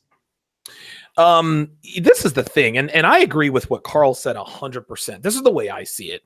And I'll use Devin as an example because Devin's real and this isn't theories or anything. Devin has so many things about her that just drive me fucking crazy. Number one, it's impossible to get her up in the morning. I'm an early bird. I'm up at 4:30, 5 o'clock in the morning. Devin's got to be at work at 7:30. I don't know how she does it, but she can roll out of bed at 7:05 and be ready and out the door and to work by 7:30. I hate that shit, right? Here's another thing. Devin sucks at laundry. She's fucking terrible. I usually have to do the laundry most of the time because she's fucking bad at it. What's another thing that gets on my... she complains too much, right? All of those things, if those things to you are a deal breaker in a relationship, then that means that she doesn't bring enough value to you as a man. The fact that Devin takes good care of me, she's an exemplary cook. She lets me fuck her in whatever I put her in. She never denies me sex. She literally does it all in bed. She adds value to my life. So those small idiosyncrasies that she has, it doesn't bother me in the least because the advantages far outweigh the disadvantages. But when her advantages start to come down, those disadvantages start to go up. You hear girls all the time complain about shit with their boyfriends. Oh my God, he always leaves the toilet seat up and he leaves the cap off of the water. I still want to break up with him. That's not really the reason. What's going on is that the things that she liked about him are not as big a factor anymore. So now the small things are starting to become big. So to the guy, to the guy that asked the question, you just need to weigh the pros versus the cons. If what she brings to your life isn't worth dealing with the annoyances, then you got to cut her off. But if you really think about it, okay, which do I like more? Which can I do without? If you like the advantages more than you dislike the disadvantages, then you should keep her. But if you dislike the disadvantages more than you like the advantages, then that's when it's time to let her go. Mm-hmm. All right, guys. That's going to do it. We're actually going to go around the room here, and we're going to do our updates on upcoming projects and things that we've got planned here in the not too distant future. We're going to lead off with Steve, man. What you got going on? Hey, I just want to say thank you, man, and we appreciate you motherfuckers out there. What I got going on? Hey, I'm going to be doing a show tonight, guys. Y'all subscribe. We'll do a show tonight on learning more and understanding about rejection. I kind of talked about it on my Ryan with the Dean, but I'm gonna go more in depth on understanding the difference between being rejected and learning about rejection. Number two, I want to let y'all guys know I'm live on Tuesday mornings with Lucario. Rosebud and I are taking a small break, and then I'm back on at 7 at night. And last thing I want to say is from Anthony. I got the permission from Anthony, but last week they wanted to make, they were going to make an announcement they forgot to make, but I want all y'all guys to hear this announcement pretty soon. This has come from Anthony, is that there's going to be a Red Man Group forum. So it's going to be a message board, guys, for us, where we can talk to y'all and really connect with y'all on another level. But that information is going to be coming out real soon. But I just wanted to put that out there to y'all guys. Again, it's going to be the Red Man Group forum coming out really soon, guys. Thank you. Wow, very good. MLD, what you got going on next? June 28th, June 29th, June 30th, July 1st, and July 2nd, only available for 5 days, is enrollment for my body language mastery course. It is 1 month of hands-on training with me. So you get a head-to-toe breakdown of, I have a video. I hired a Japanese model, and I created a body language course where you're able to look at a woman's gestures that she makes and understand, is she sexually interested in me or is she not? This will just help you save a lot of time on wasted dates. It is, like I said, June 28th, June 29th, June 30th, July 1st, and July 2nd are the only days that it's available. In addition to that, we have webinars during that entire month of July. So from in the morning after my show and 8 p.m. Eastern Standard Time, at night, we get into a webinar session like this where you guys turn on your camera, your microphone, you get in there, and it's a full-on question and answer session with me. The first one was a complete home run. If you watched the episode we did here on the Red Man Group about body language, I didn't even ask the guys to call in, but all the testimonials are there. And then thirdly, you get into the men's only Facebook group where we talk about everything from dates, fitness, finances, the thing to make you the entire package as a man. You do not want to miss out on that. Go to modernlifedating.com/body language. Excellent. Well said. Carl, what you got on tap this week, brother? Well, I'm still doing my essay series on the stages of grief. I did bargaining last time because it kind of came to me that, a lot of guys are like, okay, how come a guy who is successful with women will just go back and take the God pill? And that just inspired me to do the story of, a lot of the time you get to the acceptance. Like a lot of guys who hit the red pill are not going to get past the anger stage. If they get past the anger stage, they hit the bargaining stage. And once they hit the bargaining stage, they're going to be like, okay, I want to keep my blue pill illusion, and I kind of want to keep the meaning and promises that gave me. So what do I have to do? And most of the time, that's going to be, okay, shit, I have to find religion. Okay, well, I'll go with God on this shit. And my whole goal with the essay series is to take guys from anger all the way through to acceptance. And that involves a lot of harsh truths, but it also helps you grow a lot because you realize that it's all on you. And of course, there's the gendernomics and gendernomics building value that have been out for in paperback and Kindle for a while. And now the gendernomics is now out in what's it called, audiobook, and gendernomics building value will be coming out in an audio version too as well. There's a guy called Jack Napier who I'm going to be doing a show with soon. He's reading all of them, and since he's one of those young guys who's really eager to kind of make his mark and get into this, I've kind of decided he can keep all the revenue from reading my books, because he's basically doing all the work. And if you do all the work, then you can keep all the money in my world. So hopefully he'll have the number 2 out soon, and hope you guys enjoy the audiobooks. Excellent. Well said. Yeah, Jack is actually going to be he's going to be doing the audiobook version on mine. I'm almost done with my book. This week I'm actually going to be making I don't really have anything any announcements coming up this week.